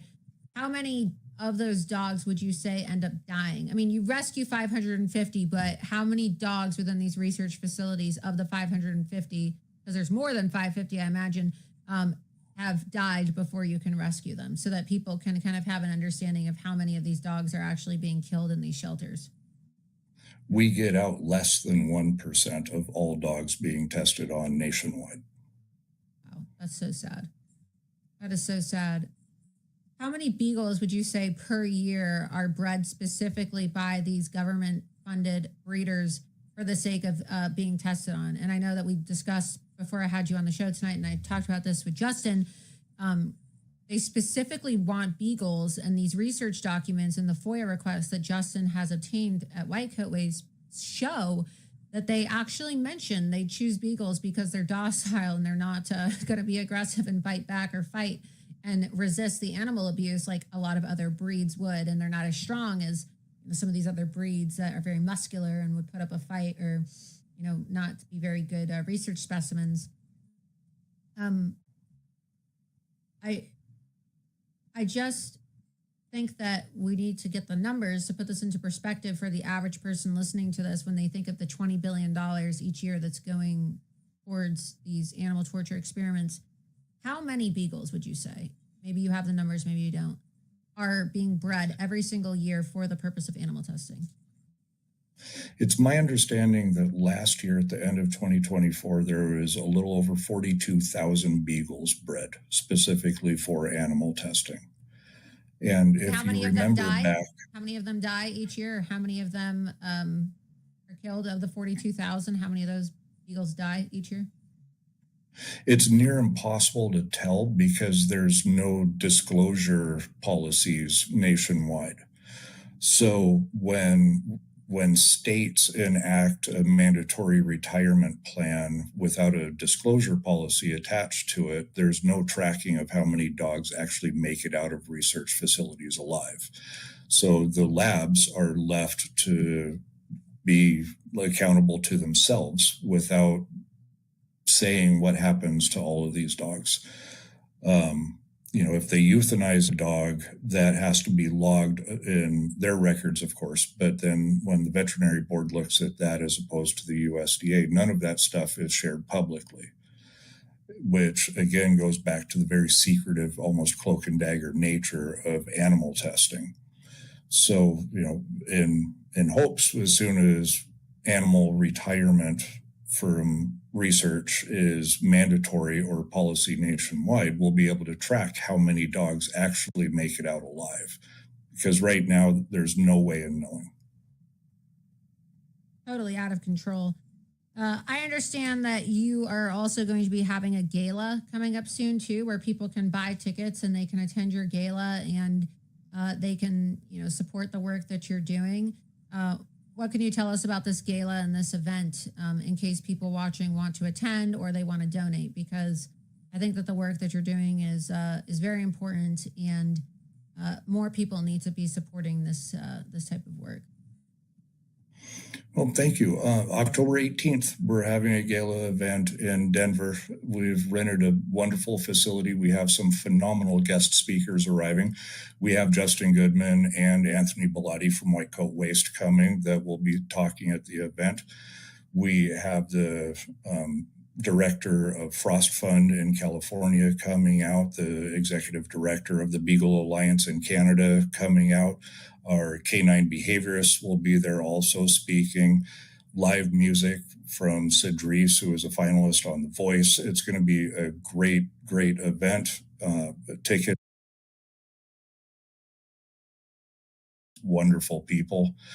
I'd highly recommend showing up. It's our first ever real gala event and attempt at speaking publicly, which I'm not all that good at, but I'm going to give it a shot. I want to come to that gala. I think that'd be a good event to attend, and would love to support that. So I know we had that up on the screen right there. That's on your website. So if people want to buy tickets or they just want to make a donation, they go to kindnessranch.org, kindnessranch.org. Yes, kindnessranch.org. We also have pictures of all of our adoptable animals and an adoption application. We have wonderful facilities in Wyoming that you can come, everything from a primitive campground to guest yurts, which aren't the canvas type yurts. They're very beautiful, well-built, stick-built yurts. We even have a large manor that can easily sleep 10 people if you want to come out with a group retreat and spend a week and volunteer and just hang out with some of the animals and see what we do. Wow, so you can actually go and stay on the property and volunteer and basically go glamping.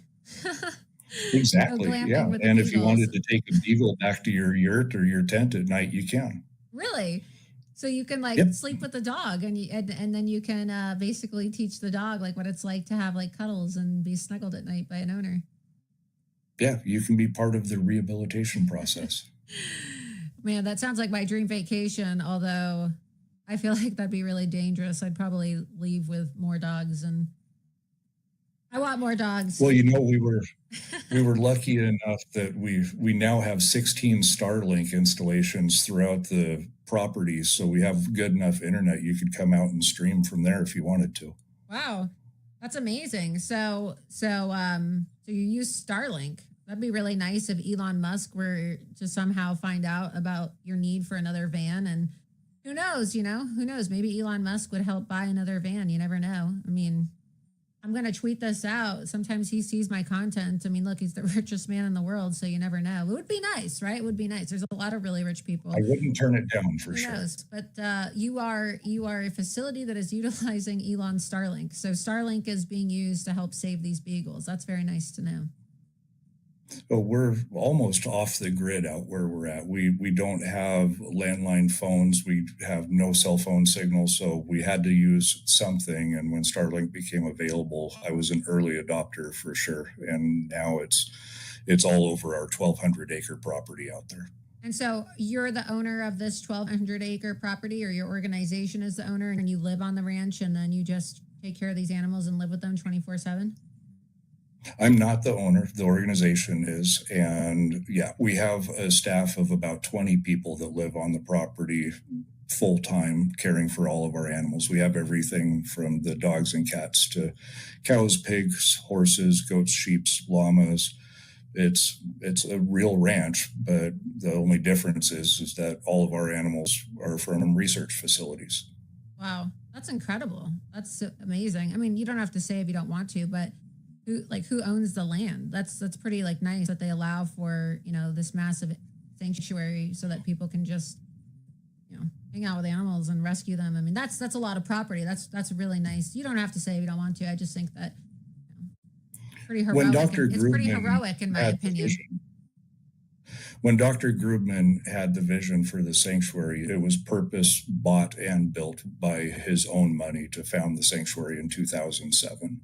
Wow. And he's been nice enough to come. He comes and visits, and he's still involved, but it's pretty much self-sustaining at this point, and just getting bigger. And hopefully in the next 10 to 12 years, there won't be animal testing anymore, and we can all just vacation out there.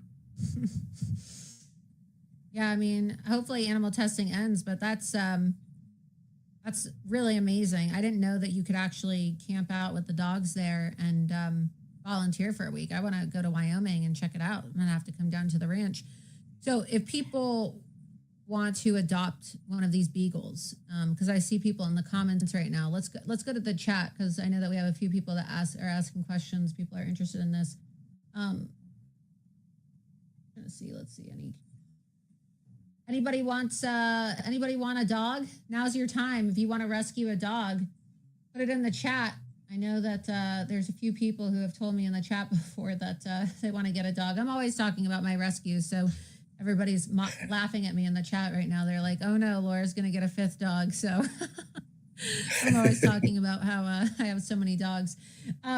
If people watching, listening, or when we clip this episode and we put it out, want to adopt one of these dogs, what's the process for if they want to, adopt from Kindness Ranch? Do they need to physically go to Wyoming to get these dogs, or do you arrange for transport? How does it work? We highly encourage people to come out and spend a night or two. These dogs are so special, and their pasts will be carried with them. So it usually works out best when people come out, spend a night or two, and take a dog back to their yurt with them when they're on the property, and spend the night with a dog that they're interested in to make sure that it's a good fit. And like you, if you have a lot of dogs, you can bring your dogs with you and introduce a new dog to the pack while you're there and make sure that it's a good fit, instead of going through the adoption process and transporting a dog, say, to Seattle and it not working out and then having to bring the dog back. For well-vetted adopters, we have the adoption application. We'll do a video site visit and make sure that you have a secure fenced-in yard for the dog, and that you have, preferably a dog door, and you just meet some basic qualifications. And we can assist in in helping arrange transport, but transport is usually arranged by the adopters. We work on a very tight budget, so we don't have all of that at our disposal. A second van would definitely help with that. Well, we're going to be creating a Give, Send, Go, and hopefully we can help you raise $80,000. Are you sure that's the number? Because I don't want you to lowball me. We want to try to get the real number here. What does it really cost? Like, that seems kind of low, $80,000. What's the real number? The real number is closer to about 140. After we have to have AC put in, we have to have floor drains put in, we have to have all of the tie downs and a special floor. It can add up pretty quick, but we're about 140,000 into the van that we have now. Wow, 140,000. That's amazing. And where do you get these vans? Where do you get these vans from? We buy them from a Dodge dealership in Denver. Oh. That's just number. What we work with. We're open to other brands. I knew you were like being like too modest and cheap about it. I was like, there's no way. There's no way that a van like that is only $80,000. So now I got the real number out of you, 140,000. Well, we buy base models and slowly add to them as we can. So that's what I'm used to. But obviously, if you're going to be transporting that many dogs, that's not going to, be the cost of a regular van. So that sounds more reasonable, honestly, than $80,000, 140. So I just wanted to know because, we have a lot of really generous supporters here. When the Furry Friends Animal Rescue in Florida was destroyed, we were able to raise $50,000 for them. That's where I adopted one of my dogs, rescued one of my dogs who's blind. When the tornado destroyed the animal shelter, and my supporters are just so incredible, and they sprung into action, and within a week we were able to raise $50,000. So I think that we'll be able to, hopefully, I'm hoping we'll be able to raise the full $140,000, because that would be pretty amazing to be able to help you guys get another van so that you can rescue more of these dogs that are being tortured. That's the least we could do. I mean, given the fact that our taxpayer money against our own will is being used to finance all this animal torture. It's unfortunate that you unknowingly pay for it with your taxes, and then a nonprofit has to be formed and solicit more money from taxpayers to clean up the mess that they unknowingly paid for to start with. It's a vicious circle. Yeah, absolutely. Any last comments? Any last thoughts? I am hopeful that in the next few weeks, hopefully, we'll see statements from maybe the Defense Secretary, Pete Hegseth. I don't know, maybe more statements from NIH about these continued animal abuse experiments on taxpayer dime. Look, it's great that they're shutting down the on-campus lab for the beagles at NIH, but I was told that they also have a primate lab on campus. So what about all these other animal testing labs at NIH headquarters, or these other animal experimentation laboratories that are being funded by our taxpayer money? Hopefully we see some more action on this, because look, regardless of whether you're a Trump supporter, we talk about, political affiliation so much here, but there's so many people on both sides of the aisle that are just totally neutralized when it comes to animals. I find that animals are the great uniter. And I think we can all agree, regardless of political affiliation, regardless of our religion. I mean, maybe there's some religions that, aren't so nice to dogs. We don't have to talk about that, though. But, you'd like to think that regardless of people's background and their race and their creed and their religion and their political affiliation, that we can all at least agree that torturing animals is wrong, and it's unethical, and it's immoral, and it should definitely not be funded by our taxpayer dollars. So I'm certainly going to be using my platform to highlight these issues more, because I think that animal testing in this day and age with AI and all this advancement in technology, like I'm not justifying it at any stage, but I guess it was somewhat understandable. I mean, decades and decades and decades ago. I'm not justifying it, but all these excuses that they make, like, oh, we needed it for medical advancements, right? Like, maybe you could give these people the benefit of the doubt, but now that the science has proven that there really are there's really no scientific evidence that suggests that doing these tests on mice or dogs or cats translates into the same, science for human beings. There's no excuse for it. There's no excuse for it, especially when these AI models, with the advancement of technology, can produce better results or better predictions for how a human being is going to react to something as opposed to torturing an animal in a laboratory. So I think that now that our science and technology has definitely evolved and it's more advanced, the most advanced it's ever been, there really should be absolutely like zero tolerance, in my opinion, for any animal testing at all. When you break it down to well, as Justin says at White Coat Waste, stop the money, stop the madness. The financial incentivization of breeding dogs and selling them to research is so institutionalized, and it's such a comfort zone on so many levels for these facilities.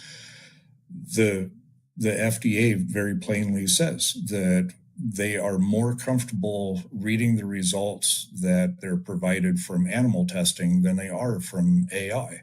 So we have to move the money from these facilities paying an average of $3,000 per dog to test on them, to put that money into AI.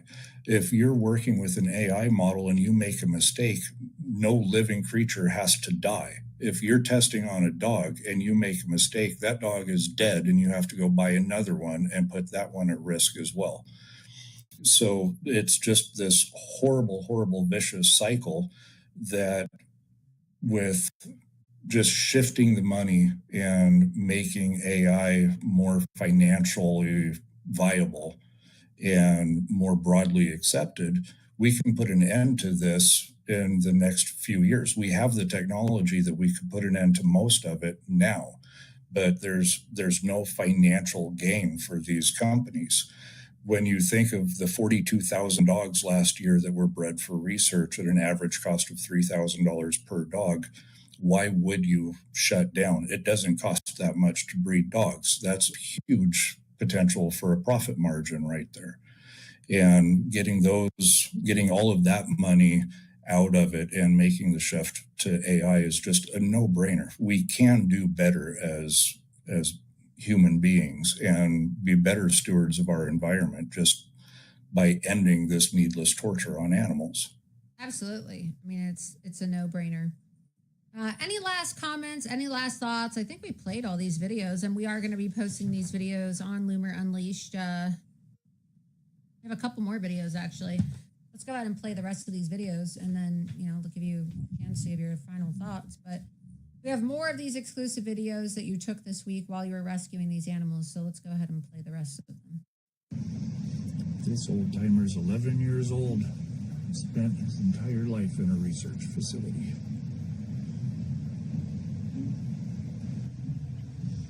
Today is this little girl's first day of freedom outside of research.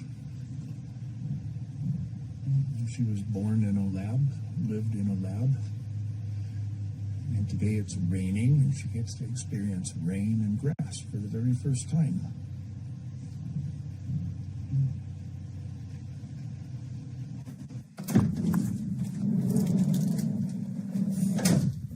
You're home.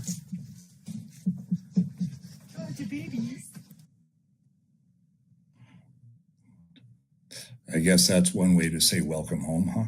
I don't understand how they're born in a lab and they live in a lab and they never touch grass. Like, how do they allow these dogs to use the bathroom? Are they just letting these animals live in their own filth and piss and shit? Like, how does that work? Because don't they take these dogs outside to use the bathroom? Like, it's crazy to me that they don't have a facility where these dogs can use the bathroom. A lot of the facilities that we work with, the dogs live in basically the equivalent of a human prison cell, just with a drain in the floor and pine shavings, and the caretakers just go in and clean it up. A lot of the dogs are inherently a clean creature, and a lot of the dogs develop a habit of actually eating their own feces to keep their living area clean. And that's one of the things that we have to overcome and work with regularly with a lot of the dogs that we get out. It's a really unfortunate side effect of confinement for these guys. Do they eat their feces? Yeah. Not the happy note that I'm sure you wanted to end on, but it's an unfortunate reality for a lot of these dogs. They just want their living area to be clean. So is it hard to I'm dealing with potty training right now. Is it hard? Like, a lot of these dogs are seniors. You said, how do you potty train a dog like that? Or how do you condition a dog that has been trained to live in a confined space like that? How do you train them to be normalized into, using the bathroom outside or going for walks and not eating their own feces? Every dog house environment that we have at the sanctuary, each dog has its own dog door. And we've found that over time, and with just mild encouragement, the dogs prefer going outside instead of peeing and pooping in their living area. So once they learn that they have that availability to go in and out as they please and as they need to, they ultimately end up potty training themselves. And then there is an adjustment period when they go to a new adopted home, because it's so overwhelming for them, going from such a desensitized state to being flooded with all of the outside stimuli from traffic and sirens and phones ringing and all of the noises that you and I would take for granted. It's just absolutely overstimulating and overwhelming for them. So there's always going to be this adjustment period when a research animal goes into a home for a first time. So they're not going to be completely potty trained by the time they go into a home, but they have a good head start and they know that the possibility is there. They will look for a place outside of the home to go eventually. Wow, that's so incredible. It's amazing work that you're doing. Just completely transforming the lives of these innocent animals. So it just shows you how abused they are. People just think of, they're tested on, but they don't think of the living conditions and how barbaric it is that they don't even get to go outside to use the bathroom. So they're just trapped in a prison cell and literally held hostage. I didn't even realize that until I learned that from you and Justin. I thought that they at least took the research animals outside to use the bathroom. And so when I found out that they don't even let them go outside to use the bathroom, it's like a whole nother level of torture and abuse when you think of sensory deprivation. They justify it because, going outside and touching grass and being in dirt introduces variables to research. They have to come from a very controlled environment, and that sterileness is what they command for research animals and how they justify it. All of these places are also regulated through the APHIS Animal Welfare Act and the USDA, and they're supposed to have exercise plans in place. And some of those exercise plans I've seen were concrete basement floors with a little wire pen set up, and the caretaker would just throw a ball into this wire pen, kind of like a crib for a baby, and let the dog basically lay down on the floor for 15 minutes and put it back in a crate and grab the next dog. And that's the extent of the enrichment that some of these dogs have gotten over the years. It's really, really sad, because we know that these dogs can be and should be so much more than just this manipulated test subject. You see that a lot of these dogs have an extreme turnaround. Like, when you rescue them, do you see that eventually they become very normalized, or do they live with that trauma forever? Because, I've rescued dogs, and it takes a long time. Like, it takes 6 months to a year, in my opinion, for a dog to really kind of develop. And, I rescued the dog that I rescued that was blind, only is now starting to, not flinch when you go to pick him up, or when he hears a loud noise, right?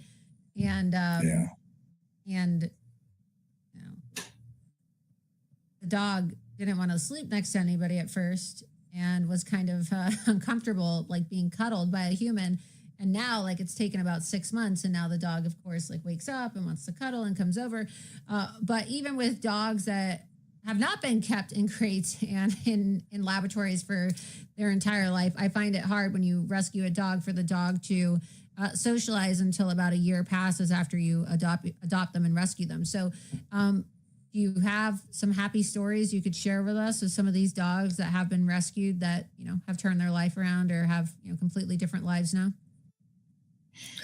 There's one dog that jumps to mind immediately when you say that. A lot of the dogs will carry trauma with them throughout their lives, and certain things will trigger them.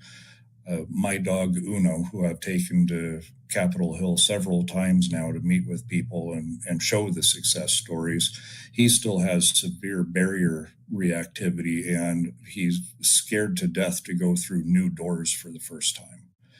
But the dog that jumps to mind off of your question is a dog named Flash that was given to us from a research facility because he was mentally suffering being confined, and all he would do is run circles in his kennel all day long. And when the caretakers or researchers would pick up the dog to test, he would get really, really squirmy, is the word I was told, and he would start to bite some of the people doing research on him. And usually when a dog bites somebody in a research facility, they're just immediately euthanized because they're considered to pose a risk to the people there. And this facility did the right thing. They reached out to us. And we started to work with Flash for, months on end. And we found this amazing adopter that really wanted to work with Flash to overcome all of his trauma. And they worked with a canine behaviorist that partners with us, Chelsea Marino at Command Canine. And Flash is now just the happiest, loving, he's just an amazing couch potato. And I see pictures of him, and he's just relaxed. He's enjoying his new life with his family. He goes out and actually lays in the grass instead of his past life of just running circles on a concrete floor. He's an actual family member now. And when I see these successes, it just inspires me to raise our numbers from 500 dogs a year to 1,000. I just want to keep doing this over and over and over because these dogs deserve better, and the families that bring them in, their lives are forever changed for the better as well by opening up their doors to one of these dogs. Incredible. It makes you want to tear up. Almost makes me tear up right now just talking about it. So sad, but it's such important work. And I hope that people watching and listening will support your organization and that they will also consider adopting. Any last thoughts, any last comments before I let you go tonight? With the spotlights that there are on all of the new legislation being introduced, the NIH facility being closed down, DOD, any federally funded research, Kindness Ranch has the partners, the resources, and the ability to take all of these animals, or at least at a bare minimum assist in the placement of them. And we don't ask for much to get this done, but we want to be involved. We want to help, and we can. We've proven that we can. And thank you, Laura, so much for your kindness and using your platform to raise awareness to this. Getting these places shut down is only the tip of the iceberg, and getting all of these animals safe and outside of research facilities is the next logical step. Absolutely. And we will do whatever we can here at Loomer Unleashed to keep raising awareness about this issue. And I encourage everybody to go to your website, kindnessranch.org, to make a donation or to fill out paperwork to adopt one of these rescued lab beagles. John, where do people go to follow you on social media, or if they want to contact you and they want to get involved and support your work, how can they actually contact you and follow you? Most of our social media is Facebook and Instagram. That's where all of our adopters have groups that get together and talk about the stuff that they overcome. You can send an email to info@kindnessranch.org to reach out with more generalized questions. And you can find and follow me just at John V. Raymer on all socials. Wonderful. Well, thank you so much for coming on tonight. I really appreciate it. We're going to be publishing these videos that you sent us on social media, along with the Give, Send, Go link that I'm going to create. And so hopefully people will help you in your mission of getting another van. Thank you so much, Laura. It's been a privilege to speak with you. Thanks for coming on. Appreciate it. Thank you.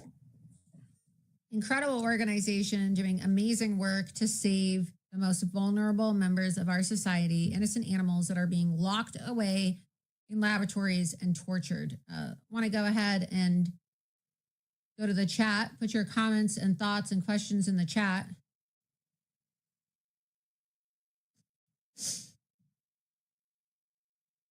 Want to take a moment to thank the sponsor of tonight's episode of Loomer Unleashed, Kirk Elliott Precious Metals. Breaking news. Laura Loomer has been canceled. The President of the United States has refused to take her phone calls as he suspects she is soon to be arrested. Is Laura Loomer the most hated person on planet Earth? We want to hear from you, the listener, and get your opinion on whether or not... Man, I tell you, I heard she got canceled. We coming for you, bitch. We coming to your house, Laura Loomer. We know where you live. We coming for you right now. We coming for your friends. We coming for your friend's little dog. Frankly, I hope they throw her away for the rest of her life. I hope she dies. She is currently on the run from authorities. She is described as armed and dangerous. I just can't believe she's been getting away with it for this. An angry mob appears to be forming outside the home of journalist Laura Loomer. What is wrong with you? Why are you not panicking? Because I called Kirk Elliott Precious Metals, and I learned how adding gold and silver to my portfolio is one of the safest ways to not just grow my finances, but to also protect them from the uncertainty of the future. So I'm fine. Call economist Kirk Elliott at 720-605-3900 or schedule a call online at kepm.com/Loomer to learn how you can safely grow your retirement portfolio with precious metals.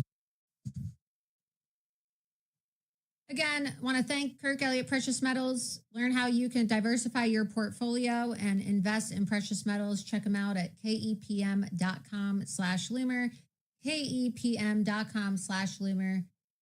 They have a phone line at 720-605-3900 where you can call them and speak to a professional at Kirk Elliott Precious Metals and learn all about how you can invest in precious metals, diversify your portfolio, and invest in your financial future and protect your wealth. We've had Dr. Kirk on the program several times. He is very approachable, very informative. I find him to be a very genuine person. So again, we've heard nothing but positive things from the viewers of Loomer Unleashed who have contacted Kirk Elliott Precious Metals. So again, contact them today, 720-605-3900, 720-605-3900, or visit kepm.com/Loomer. Before we close out tonight, God, it's been so crazy. There's so much Loomer derangement syndrome. We're going to have a Loomer derangement syndrome segment on the show going forward because these people in the media, they're just so crazy. Like, they're nonstop attacks. So I guess every single week, I'm just going to pick the most deranged clips and I'm just going to show them to all of you so you can see how crazy some of these people are. We had Jimmy Kimmel last night. Jimmy Kimmel decided to attack me for pointing out the obvious fact that the new Pope, the American Pope, the first American Pope, is anti-Trump, pro-open borders, pro-illegal alien, right? Dug up his old social media. There's an article up on Loomer.com right now that you can read if you're interested, documenting all of the anti-Trump comments and statements made by this new Pope. So if you want to check it out, visit Loomer.com. It's on the front page of the website right now. And you can see all those receipts and screenshots yourself. Oh, there it is. It's the first article on the site. Click on that. Scroll down. Pope Robert Prevost, long history of attacking President Trump and embracing open borders policy. So we have all the screenshots of the tweets. Scroll down. You can see all the screenshots, calling J.D. Vance a liar, saying all types of things about President Trump. All the screenshots there. So I just pointed this out. I just pointed out the fact that he appears to have some pro-open borders Marxist takes and that he's a Trump hater, and Jimmy Kimmel decided to pounce on that. Let's go ahead and play the clip. Loomer derangement syndrome. This is what we call this.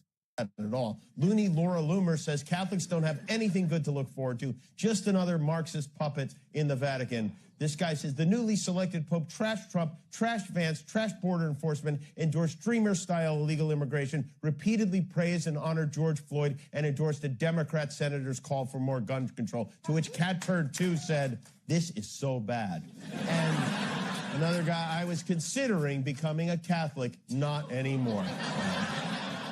What a loss for the faith. Trump just hit the Vatican with an 80% tariff on pointy hats. But this is the new Pope, is Cardinal Robert Provost. He is a native of Chicago. He went to Villanova University, where he majored in poping. They make him pick a name. He chose the name Leo XIV, which is a shame because there have been 13 other Leos. We've never had even one Pope Bob, which would have been pretty great. How have there been so many popes named Leo? Leo doesn't even sound like a pope name. It sounds more like the altar boy who got high and ate all the communion wafers. Leo. So congratulations to him. This is an historic era we are living. We have an American pope and a Russian president. Isn't it incredible? President Trump finally announced that we finally announced. There's Trump derangement syndrome, and then there's Loomer derangement syndrome. We also have a clip from CNN's Brian Stelter. You know Brian Stelter, one of the biggest purveyors of fake news, biggest Trump haters. And now he seems to have found another fixation, Loomer derangement syndrome. I believe we have several CNN clips. Let's go ahead and get the Brian Stelter clip up. Go ahead and play the clip. We are following the breaking news. Sources say National Security Advisor Mike Waltz will leave the Trump administration here in the coming days. Remember, it was just over a month ago that editor-in-chief of The Atlantic, Jeffrey Goldberg, published this piece detailing what happened after Waltz accidentally added him to a Signal group chat discussing plans for airstrikes on Yemen. CNN chief media analyst Brian Stelter is here with more on the media's impact on this firestorm. Now, Brian, full disclosure, you know Jeffrey Goldberg. Did he ever tell you exactly how he wound up in the group chat, what his theory is about why Waltz had him in his phone contacts? He was coy about that and didn't want to talk about his relationship with Waltz in the past. I've checked in with Goldberg again today. He's not commenting on this news about Waltz's expected departure. But The Atlantic is out with a notably sympathetic column about Waltz today, basically saying, look, Trump has an allergy to expertise. He doesn't want to know about national security, and so it makes sense that the national security aid is now in the discard pile. That's the take on the Atlantic website this afternoon. It's also really telling who is celebrating this news today, including Laura Loomer. Who is Loomer? She is a far-right internet activist, online personality with a sordid history of conspiracy theories, and she loves to pick fights online. Loomer is considered so toxic by some Trump aides that they've tried to keep her out of meetings with President Trump in the past. But you might remember about a month ago, Loomer was able to get into the Oval Office and have FaceTime with Trump. And today she is celebrating this report about Waltz and others being out. She's basically saying she's winning scalps. And she's telling our colleague Steve Contorno that there's a vetting crisis, a broader vetting crisis inside the White House. She says that in that Oval Office meeting a month ago, she was going to raise concerns about Mike Waltz directly to Trump, but then Waltz entered the room. And so she is essentially saying that Waltz is one of the many figures who needs to be out of this White House because they're insufficiently loyal to President Trump. She refers to it as a vetting crisis. She's on X today celebrating this news. But the people that she would consider qualified for jobs in the White House, the people who she would consider appropriate to work with Trump, I think that's a very different list than what kind of a normal mainstream America would consider the appropriate people to be in the White House working with President Trump. And it was the defense secretary who put information on that Signal group chat that by various agency standards you would expect to be classified, but it was really Waltz's position that was undercut at the White House. Talk a little bit about that, Brian. And Hegseth, of course, has been perhaps the most sycophantic in his praise of President Trump in recent weeks. You know, if you go back and look at that cabinet meeting earlier this week, it was a very competitive situation with these cabinet secretaries and others going over the top in their support of Trump. But Hegseth has been right at the top of that list, working harder than ever in order to earn Trump's, I don't know if respect is the right word, but keep his job as defense secretary. Ultimately, though, Signalgate, as we started to call it about a month ago, it's not going away, right? Just this week, there was an attempt in Congress to hold folks accountable and to follow up on Signalgate. This is not going to go away, even though Mike Waltz is reportedly going to be going away from his role as national security advisor. This is something that continues to haunt this White House. Trump, just a couple days ago to ABC, said the lesson of it is that people shouldn't use Signal. That might be one takeaway. Signal use is widespread, and there are many other lessons that could be taken away from it. We don't know what Hegseth has learned because, you know, he's been in denial about the entire ordeal. It was really interesting, Brian, because just yesterday, Waltz was in a cabinet meeting praising the president. This morning, he had an appearance on Fox News touting this new minerals deal with Ukraine. His response to this controversy seemingly may not have helped his case, right?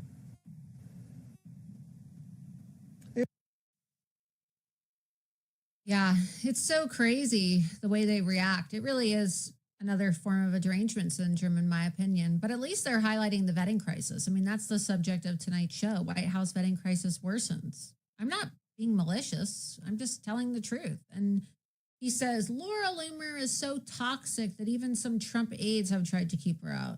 Oh, come on. We all know that it's not about being toxic. It's about being jealous, okay? People are just jealous that they don't have the brain power. Some of them. Some of the people who work for the president are not very bright, okay? Some of them are. Some of them aren't. Just a fact.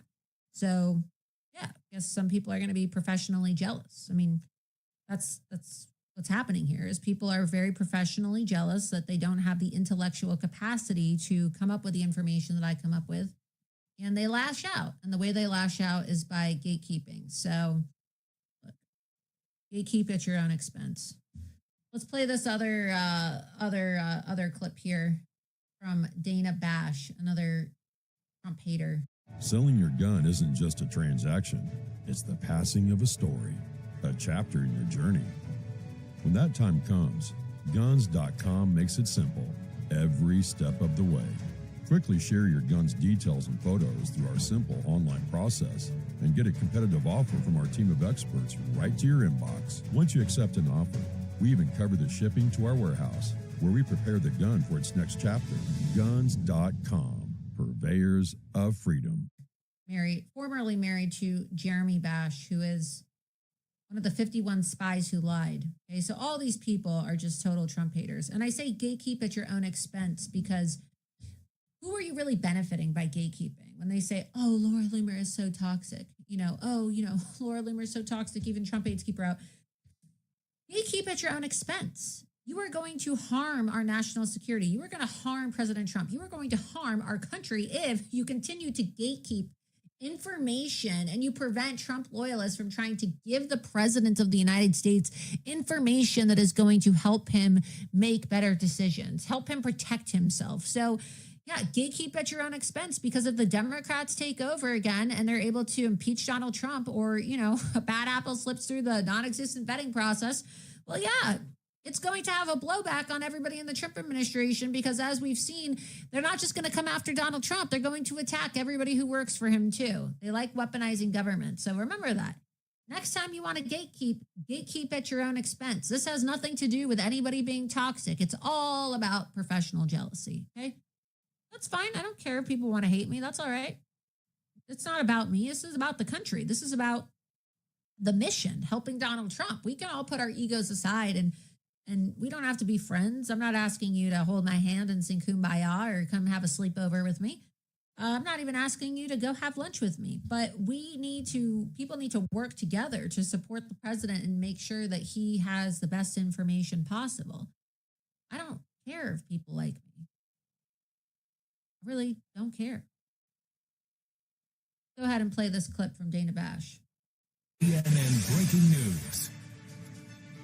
Welcome to Inside Politics. I'm Dana Bash in Washington, and we are following breaking news. National Security Advisor Mike Waltz is expected to leave his post in the Trump administration as National Security Advisor. It is the first top staff shakeup of President Trump's second term. Of course, Waltz has been in a precarious position with the president after he accidentally added a reporter to a group chat about upcoming military strikes. We're going to get right to this.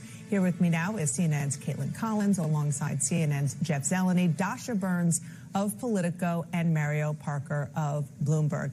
Caitlin, what are you hearing from your sources? I mean, this is good since Signalgate happened. Strong standing inside the White House. I mean, I remember this morning someone predicted to me back during the transition, before Trump even took office, that Mike Waltz would likely be the first one to go. And now he is marking the first major staff departure of President Trump's second term. And really, his job has kind of been in limbo all week. We had heard earlier this week that something was going on with him. Officials insisted to us yesterday that his job was safe. But there was a moment that CNN saw on Tuesday when the president was going to Michigan on his 100 days in office. And Mike Waltz, we noticed, traveled on Marine One with him. But 10 minutes later, you see it in Joint Base Andrews.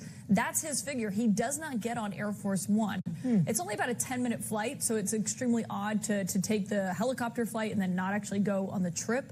I was told he was not supposed to go on the trip. And so people raised questions about what this moment meant. So we've been asking White House officials about it, and essentially just got to a point where he didn't have a lot of confidence, not of the president, not of his senior staff. And he was told, I was told earlier this week, that his time as the National Security Advisor had come to an end and it was time for him to leave. And now we are told that he will be departing, and so will his top deputy. So the world got to know him through his very, very unfortunate error of adding Jeffrey Goldberg of The Atlantic to Signalgate. But just by way of background, this is an important sort of detail, which is that, first of all, Mike Waltz is a very serious person. He is a former Green Beret. He's a 4-time Bronze Star winner. That all happened, that service, military service, is obviously well before he ran for Congress. As part of his sort of approach to the world, it was much more hawkish historically than anybody around President Trump in the current form. And so my understanding, and I'm curious what you all are hearing, is that never mind Signalgate, it was that very fundamental mistrust of him and skepticism of him and his perspective about the world that was also problematic from the start. It absolutely was. And I think Signalgate was the reason for his departure, but not really what led up to it. And one of those pictures we just showed, so interesting, of Susie Wiles, the White House chief of staff. Despite their Florida roots, many Floridians inside the West Wing, including those two, I'm told that she has not been at odds with him necessarily, but not impressed by his work.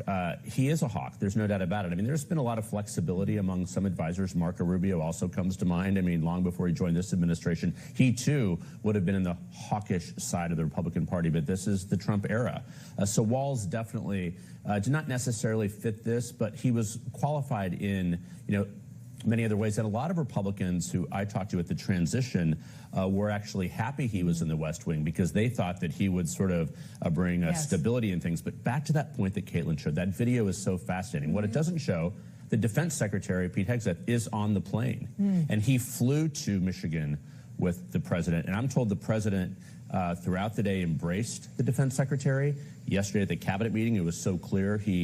So when you sort of step back at this, why Walz, not Hegseth? Because, as Caitlin said, he invited Jeffrey Goldberg into the chat, and that was sort of seen as the original sin. And can I just say that that was captured by our photographers who were excellent, Jay McMichael and Christine Lean, who were there and spotted this and noticed that he didn't get on. Obviously, they are just as good as reporters as we are. Mike Waltz has been fighting for his job this week, though, ever since then. He was in the cabinet meeting yesterday. He did Fox and Friends this morning. Though. I mean, he has certainly been doing the things that you would do to try to stay inside the administration. But by the way, why Waltz and not Hegseth? Also, to the point that you were making, Dana, he was not seen as one of us in terms terms of the MAGA movement. So often on these issues, especially of foreign policy, it was Waltz and Rubio on one side and Vance, Witkoff, and the others on the other side. And we've been reporting for over a month now, ever since Signalgate, that Waltz was on the chopping block, that it was a ticking time bomb. The reason that he wasn't fired immediately after Signalgate was simply because Trump and the White House did not want to give the media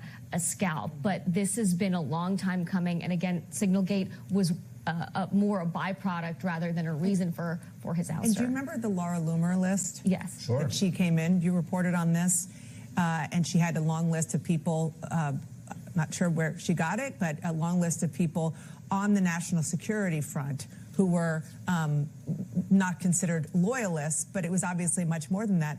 Mike Waltz was on that list.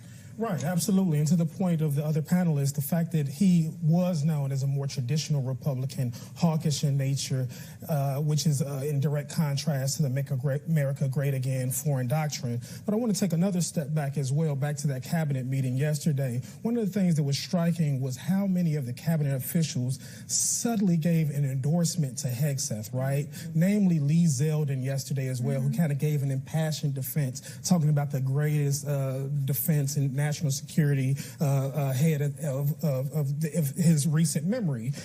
What that signaled, I think, was that the rest of the West Wing were favoring Hegseth over Waltz. If the president had to make this decision sometime this week, they were casting their votes on which one would be to go. Can we also talk, I mean, Dana, obviously longtime Capitol Hill reporter, how Speaker Mike Johnson is viewing this? I mean, Trump took several House members to put them in his cabinet, national security advisor as a cabinet level position. None of them are now in it because Matt Gaetz obviously did not go on to be attorney general. Elise Stefanik had her nomination then pulled, and then Mike Waltz, of course, now is the first major departure. Scaramucci is kind of mocking, you know, just how short his tenure was, saying I think that he had 9 Scaramuccis. But it speaks to the level of this is something the White House wanted to do for a while, but they all wanted to wait until that 100-day period had hit because they didn't want anything to happen too soon. I'm so glad you brought up. Sorry, speaking of Laura Loomer, just before we came on, I literally got a text from Laura Loomer saying, Loomered. 4 Patriots is upgrading one of their best-selling offers with the new Patriot Power Generator 2500X, the most powerful solar generator that they have. For a limited time, you can secure your own Patriot Power Generator 2500X at a new, lower price. Now, you get $500 off and a special double free solar panel deal during this July 4th event. You heard that right. You can get not 1, but 2 free 100-watt solar panels with every generator, doubling your power and halving your time for recharging. Each panel is worth $499, and you get 2 absolutely free. But wait, there's more. As a thank you to the men and women who built this country, we're doubling the senior and military discount on this page. That's right. It's the largest senior and military discount we have ever offered because it's people like you, people who protect our freedoms and values for decades that deserve it the most.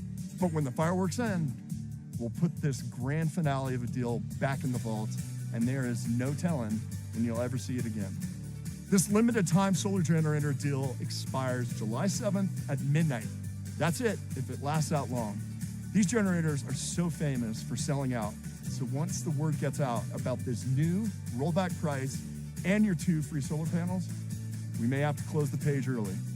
There's a reason people go nuts over the Patriot Power Generator 2500X. It's the strongest, most reliable addition to our best-selling solar generator collection. Over 251,000 people rely on 4 Patriot solar generators.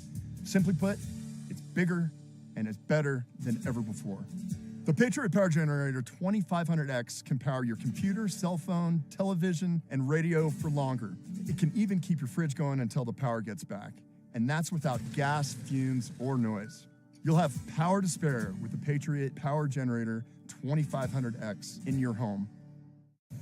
I mean, a verb. A verb. So now a verb. But she's verbing herself? She's verbing herself, okay. Yes. Let's go back to the political implications of this because, I mean, there's so many, but just on Capitol Hill. Because remember, it was Mike Waltz who had won his seat by like 1 million points. I mean, rough, give or take a few. In deep red Florida. He was very safe. And then the special election was a lot closer than anybody had hoped. Now, to be fair to Mike Waltz, it was, well, I think maybe he could argue it's a good thing because he shows how popular he is, but also Randy Fine, who then actually did win. A lot of Republicans were very, especially at the White House, were very frustrated about the way that he Loomered. Yes, they're very triggered by the fact that the term. You know, these clips are from a week ago, and I'm just now seeing these as of this week because there's so many clips because these people are so obsessed with attacking. They have such Loomer derangement syndrome that every day people are like, did you see this clip? And I'm like, wow, you know, I haven't even seen all of the nasty clips. I was busy this morning, you know, doing an investigation into another White House vetting crisis matter. And then I get a phone call. They're like, did you see what Brian Kilmeade just said about you on Fox News? And I had to go look and see what he said too, attacking me, saying that President Trump shouldn't take my advice and that I shouldn't have any credibility as it relates to who is hired. It's like, says the guy that worked with Fox News, a shadow presidential campaign. We got this article. Let's pull it up on the screen here. Show the article headline. Let's get it up on the screen. It's unbelievable. Just the attacks just are so over the top. I mean, I can handle it, of course, but Fox News' Brian Kilmeade gripes that Laura Loomer shouldn't have credibility to pick who serves in the Trump admin. I don't pick anything. I simply provide recommendations because there's no vetting going on. And I'm helping protect the president. So it should say a lot that I'm doing this out of the kindness of my heart. I'm doing this because I admire President Trump. He's a hero to me. He's a transformative political figure, the best president we've ever had. He's the leader of our country and the Republican Party. And you know, I think the Republican Party is going to crumble and fail in my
Trump country is booming. We're building, hiring, and winning in America because energy tax credits put America first.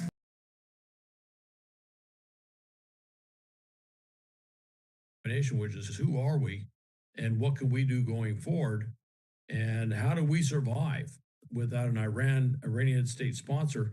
So what you could end up seeing is a complete reset, strategically speaking, of what we've known for decades.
Nashville took a page out of the military's playbook and built a portable solar generator that can protect you and your family from our aging power grid, a freak storm, or even a dangerous blackout. And right now, they've unlocked one of their best-selling offers. For a limited time, you can gain true power freedom this Independence Day. Because with every powerful solar generator you get, you score 2 solar panels free. That's right, not one, but 2 100-watt solar panels with every generator, doubling your power and cutting your charging time in half. Each panel is worth $499, and most other companies charge for these. But you get 2 absolutely free, plus a bunch of other free goodies too, during this limited time July 4th deal. You can see why folks went crazy over this event last year. But the best part? You can put it all on an easy monthly payment plan, because we think everyone should have access to this potentially life-saving technology. Folks love the Patriot Power Generator 2500X because, to put it simply, it's bigger and better than ever before. It's got more continuous power and more battery life cycles than our older model, while still having the same renewable, rechargeable, fume-free design that people love. Except now, the Patriot Power Generator 2500X can power your computer, your cell phone, television, radio, and more for even longer. And that's without toxic fumes or noise. This will be your critical power source when you need it the most. But that's just the start. Now your generator has 4 times the ability to expand, meaning you can get even more power than before. Click the link below to get 2 solar panels absolutely free on July 4th with your Patriot Power Generator 2500X. But you need to hurry. This deal ends July 7th at midnight. And it can all go on a new, affordable, interest-free payment plan. There's even an additional discount for seniors and military. See if you qualify. Most people do. But hurry. This offer ends July 7th at midnight. Click the link to get your solar generator and 2 free solar panels now.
to sight your scopes without spending a dime on ammo or even going to the range. It only takes 5 seconds. Sick of wasting money on ammo, targets, or paying range fees? This lightning-fast, cost-effective, and completely private scope zeroing device is taking the market by storm. An ex-US military engineer just blasted a hole in the wallet of the ammo industry, all by creating a device that can zero in any scope in 5 seconds without firing a single round. See, after losing his job, this former engineer couldn't justify spending a fortune on expensive ammo just to sight in his scopes. So, he built a smarter, more budget-friendly way to get dead-on accuracy without wasting a single bullet. He and his 3 friends reverse-engineered the most expensive scopes and sighting tools on the market. And after months of development, they finally cracked the code with a powerful green laser technology, 50 times more effective than traditional zeroing tools. They tested their prototype on every platform they could get their hands on, and it dialed in sub-MOA accuracy every single time. Best of all, they saved hundreds and hundreds of dollars because no ammo and targets were necessary. This tool was so effective that even the manufacturer he approached for mass production wanted to buy the rights from him. But he flat out refused, because in that moment he realized this wasn't just another tool. It was something special. It could save everyday shooters thousands of dollars on wasted ammo, and knew that if he sold it to a big company, they'd jack up the price, putting it out of reach for the people who needed it most. He refused to sell out, and instead, he made it his mission to keep it affordable for law enforcement, special ops, the military, and everyday folks just like you. It's called the Bore by MCG Tactical. Now available to the American public, this game-changing tool lets you sight in your boomstick in seconds, safely and even from your own living room. No wasted ammo, no expensive range trips, just dead-eye accuracy. Snap it on, aim the ultra-visible green laser dot, and boom, you're perfectly zeroed. Best of all, you can use this device to zero your scopes anywhere and get it done safely. And today, we're giving away the Bore at a huge discount to get the word out, but you have to hurry. Demand is insanely high, and it's already gone viral for how fast and easy it works, so tap the button below to go directly to our discount page where you'll get all the details. Normally, a high caliber laser like this one sells for over $200, but today we're keeping our word to keep it affordable for everyday folks like you and me. Right now, you can get one for just $55, and you can save even more if you bundle up and grab one for a friend. With our 60-day warranty, you can put it through the ringer risk-free.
How do you sight your scopes without spending a dime on ammo or even going to the range? It only takes 5 seconds. Sick of wasting money on ammo, targets, or paying range fees? This lightning-fast, cost-effective, and completely private scope zeroing device is taking the market by storm. An ex-U.S. military engineer just blasted a hole in the wallet of the ammo industry, all by creating a device that can zero in any scope in 5 seconds without firing a single round. See, after losing his job, this former engineer couldn't justify spending a fortune on expensive ammo just to sight in his scopes. So he built a smarter, more budget-friendly way to get dead-on accuracy without wasting a single bullet. He and his 3 friends reverse engineered the most expensive scopes and sighting tools on the market. And after months of development, they finally cracked the code with a powerful green laser technology, 50 times more effective than traditional zeroing tools. They tested their prototype on every platform they could get their hands on, and it dialed in sub-MOA accuracy every single time. Best of all, they saved hundreds and hundreds of dollars because no ammo and targets were necessary. This tool was so effective that even the manufacturer he approached for mass production wanted to buy the rights from him. But he flat out refused, because in that moment he realized This wasn't just another tool. It was something special. It could save everyday shooters thousands of dollars on wasted ammo, and knew that if he sold it to a big company, they'd jack up the price, putting it out of reach for the people who needed it most. He refused to sell out, and instead, he made it his mission to keep it affordable for law enforcement, special ops, the military, and everyday folks just like you. It's called the Bore by MCG Tactical. Now available to the American public, this game-changing tool lets you sight in your boomstick in seconds, safely and even from your own living room. No wasted ammo, no expensive range trips, just dead-eye accuracy. Snap it on, aim the ultra-visible green laser dot, and boom, you're perfectly zeroed. Best of all, you can use this device to zero your scopes anywhere and get it done safely. And today, we're giving away the Bore at a huge discount to get the word out, but you have to hurry. Demand is insanely high, and it's already gone viral for how fast and easy it works, so tap the button below to go directly to our discount page where you'll get all the details. Normally, a high-caliber laser like this one sells for over $200, but today we're keeping our word to keep it affordable for everyday folks like you and me. Right now, you can get one for just $55, and you can save even more if you bundle up and grab one for a friend. With our 60-day warranty, you can put it through the ringer risk-free.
young female journalist, conservative journalist by the name of Laura Loomer. If America's men acted like Laura Loomer, our problems would be fixed in about 5 minutes. Chained herself to She Twitter. chained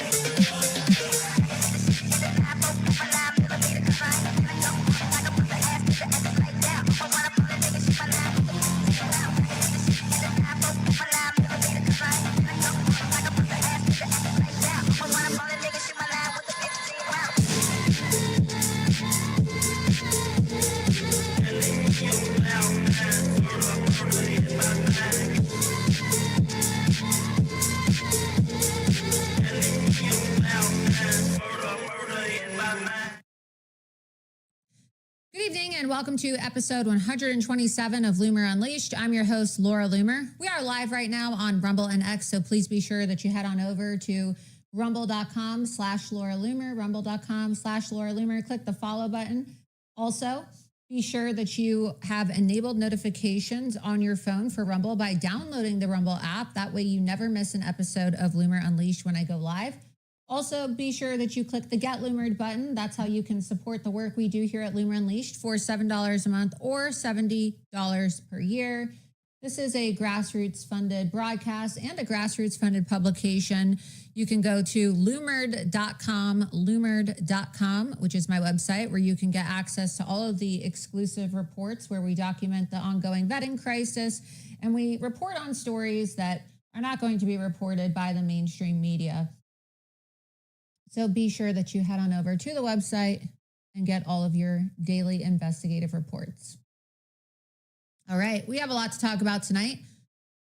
Everybody's talking about Iran and Israel and President Trump. And you probably have noticed that there's this big push. It's been going on for about 2 weeks now, where you have these so-called right-wing MAGA influencers, people who pretend that they've been with President Trump since the beginning, people who jumped on the bandwagon. A lot of these people are Kennedy's carnival barkers who, supported Kennedy's campaign for president, in which he was intentionally and deliberately trying to undermine the will of 400 million Americans, depriving them their right to vote for president by pushing for a contingent election. So, unfortunately now we're dealing with the consequences of coalition building. We have a lot of people who were unfortunately brought into the MAGA movement because, Kennedy's campaign essentially extorted Donald Trump. And now we have to deal with and play in the sand with all of these carnival barkers from Kennedy's campaign who have very large social media followings themselves. Some of them have been invited to the White House. Some of them are influencing and working with some of these advisors who work with Kennedy. And not only do a lot of these people harbor a deep-seated resentment towards Donald Trump, because let's be honest, right? They don't actually like Donald Trump. Kennedy doesn't actually like Donald Trump. The Democrats who were welcomed into the coalition, right? This big tent, this really big tent that we were told has to get big. We have to coalition build. We got to win this election, guys. We got to bring Democrats into the party and put them in the cabinet, even though they have opposing views with Donald Trump on foreign policy and so many other issues. We're now dealing with the lethal consequences of letting Democrats into our coalition. And this was really teed off this week by Tulsi Gabbard. And look, I met Tulsi Gabbard. She's fine, friendly in person. But the reality is that she's never really been with Trump as it relates to foreign policy. I mean, she's quoted as calling President Trump Saudi Arabia's bitch. She's quoted as attacking President Trump on his views on Iran. I mean, you could just look at how Gen X are getting their teenage bodies back. So this is my mom and this is my grandma. I recently posted a picture of the three of us and people were shocked. They are demanding to know your secrets. So what are they? Is it some new trendy diet? Nope. I love going out to eat too much. So then what's your go-to workout? I don't work out. You have to tell me what you're doing. This is going to sound kind of funny. I learned it from Chuck Norris. Chuck Norris? He just does one simple thing every morning, and now I do too. I have to know what this is. He made a video about it. Let me show you. It felt like my entire body was on fire. I remember waking Chuck up and telling him, you need to take me to the hospital. At the time, I had no idea I'd been poisoned by a series of MRIs. It was scary. The damage to my brain was severe, and I could barely speak. I lost muscle mass, and I couldn't even get out of the bed. I had an IV in me for 5 months, every day. And through it all, my wonderful husband never left my side. How many books did you read? 17 books. Look at me now. I'm healthier than I've ever been. Thank you, honey. It's because of you that I know that I'm still here, and a lot of prayer. So, what did you change? Well, what Chuck discovered was a game changer for us. And I'll tell you, it's nothing to do with crazy exercises or fad diets, nothing like that. And it's just really simple. Chuck and I do this one thing every day. Yeah, we do. And lots of other people are feeling great too. Within the first 2 weeks, I already feel the difference. I lost like 20 pounds. I'm in great shape, and I have the energy to do things like this every single day. My digestion is fantastic. Bloating is gone, all because I changed one thing. Everyone's body has a built-in code. This code predicts how your body will age. I call it your aging type. And if you know it, it could help you dramatically improve your health. That's why I created this simple quiz that'll determine which age type fits you best and allow you to finally feel like a younger, healthier version of yourself. It was only after I learned my own age profile that I was able to choose the right diet for my body. In fact, I started feeling better in a matter of days. Answer just 6 simple questions. You won't be asked for your email or for anything else for that matter. We've kept the quiz short, simple, and free. So go ahead and click the link below to find out your aging type and get the crucial tips you need to feel amazing today. Tulsi Gabbard's tweets on foreign policy and the way that she's been derogatory towards President Trump and his Middle East policy. She also put out this very bizarre video the other day. And my sources tell me that the president was very unhappy about this video. Do we have this video? Let's go ahead and play it. I know that we didn't include it in the show prep, but there was a video that Tulsi Gabbard posted. If you go to Tulsi Gabbard's Twitter account, her personal account, I believe, and you look at her videos, you can see this video that she posted. That's it right there, that 3-minute long video. We'll download that and we'll get it posted. But she posted this very strange video the other day in which she's talking about the dangers of nuclear war. This video was not approved by President Trump. It was not approved by Susie Wiles. It was not approved by anybody in the White House administration. It was not approved by anybody within our national security agencies. And my sources tell me that upon seeing this video, President Trump was very upset and ordered Tulsi Gabbard to come to the Oval Office. And basically she had the riot act read to her over this video. And so, you know, it's a very bizarre video, and you have to ask yourself, like, why is Tulsi Gabbard posting these rogue videos about nuclear holocaust and nuclear war, trying to undermine President Trump and his foreign policy initiatives, speaking before the president, putting out this very dark video? Like, who is she trying to tee off or tip off as it relates to nuclear war? I think it's really interesting how this video came out, and then just a couple days later, Iran's talking about how they're going to nuke Israel, and Israel is launching strikes on Iran's nuclear facilities and talking about how we need to make sure that Iran doesn't have access to a nuclear weapon. But then DNI reports given to the president said that Iran was nowhere near having access to a nuclear weapon. And the president himself has been asked about this. He was asked about why Tulsi Gabbard told him something that's completely not true. I mean, we have the videotape of President Trump himself saying on Air Force One, I don't care about what Tulsi Gabbard says. I don't care about what Tulsi Gabbard says. I think we have this clip. Let's go ahead and play it.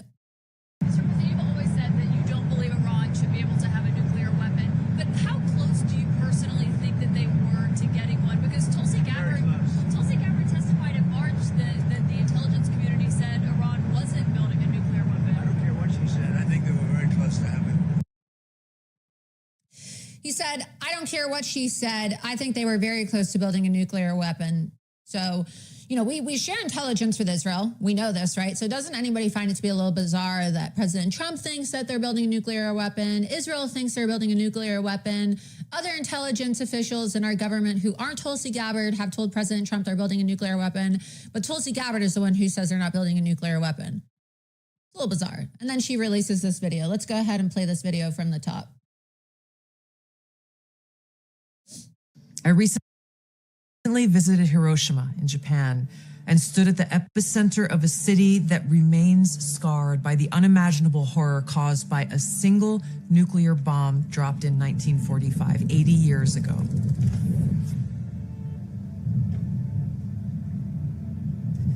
It's hard for me to find the words to express what I saw, the stories that I heard, the haunting sadness that still remains. This is an experience that will stay with me forever.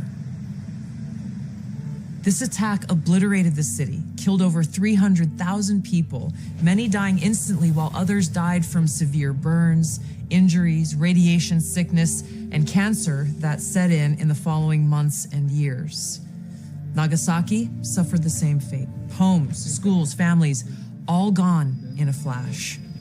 The survivors, the hibakusha, they carried the pain of extreme burns, radiation sickness, and loss for decades. Survivors of this attack were asked to put in paintings and drawings their own memories and how they felt and what they saw, and those paintings and the suffering that they conveyed, the pain and the sense of loss were almost more powerful than the photos themselves. Yet this one bomb that caused so much destruction in Hiroshima was tiny compared to today's nuclear bombs. The bomb that was dropped on Hiroshima had a yield of just 15 kilotons of TNT, whereas today's nuclear warheads range in size from 100 kilotons to over 1 megaton. A single nuclear weapon today could kill millions in just minutes. Just one of these nuclear bombs would vaporize everything at its core: people, buildings, life itself. The shockwave would crush structures miles away, killing and maiming countless people. And then comes the fallout. Radioactive poison spreading through the air, water, and soil, condemning survivors to agonizing deaths or lifelong suffering. A nuclear winter could follow, with smoke and ash completely blocking the sun, plunging the world into darkness and cold, killing crops and starving billions. Acid rain would scar the earth, wiping out entire ecosystems. This isn't some made-up science fiction story.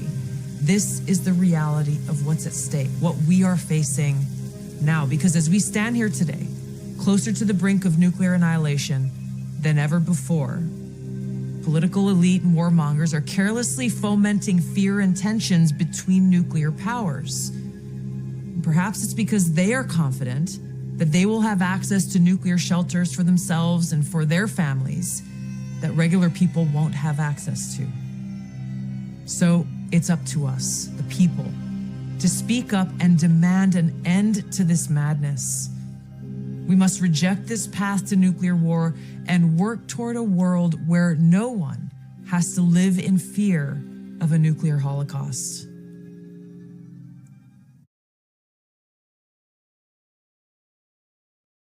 Again, she did not have permission to release that video from the Trump administration. I'm told that President Trump was very unhappy about the publication of that video.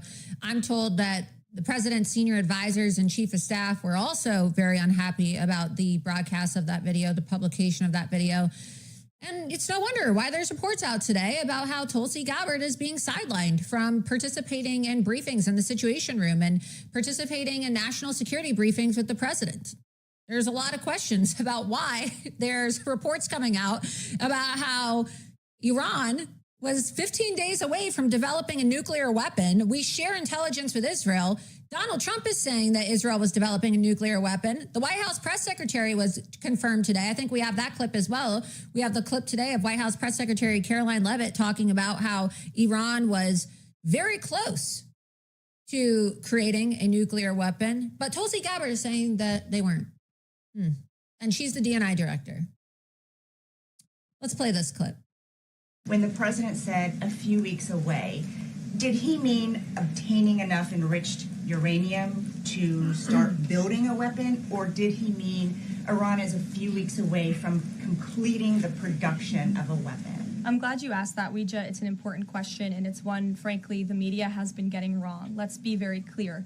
Iran has all that it needs to achieve a nuclear weapon. All they need is a decision from the supreme leader to do that. And it would take a couple of weeks to complete the production of that weapon, which would, of course, pose an existential threat, not just to Israel, but to the United States and to the entire world. And that is something that the entire world, including countries like Russia, is in agreement with, that Iran should not and cannot obtain a nuclear weapon. And that's why the president believes that, and he's believed that, again, not just his political career, but frankly, his entire life. So again, why should Tulsi Gabbard be included in these security briefings if the intelligence that she's giving the president and the intelligence that she's pushing out to the public is not accurate? Doesn't anybody find it bizarre that, the White House is on the same page with President Trump, Caroline Leavitt's on the same page with President Trump, Israel is on the same page with President Trump? 4 Patriots is upgrading one of their best-selling offers with the new Patriot Power Generator 2500X, the most powerful solar generator that they have. For a limited time, you can secure your own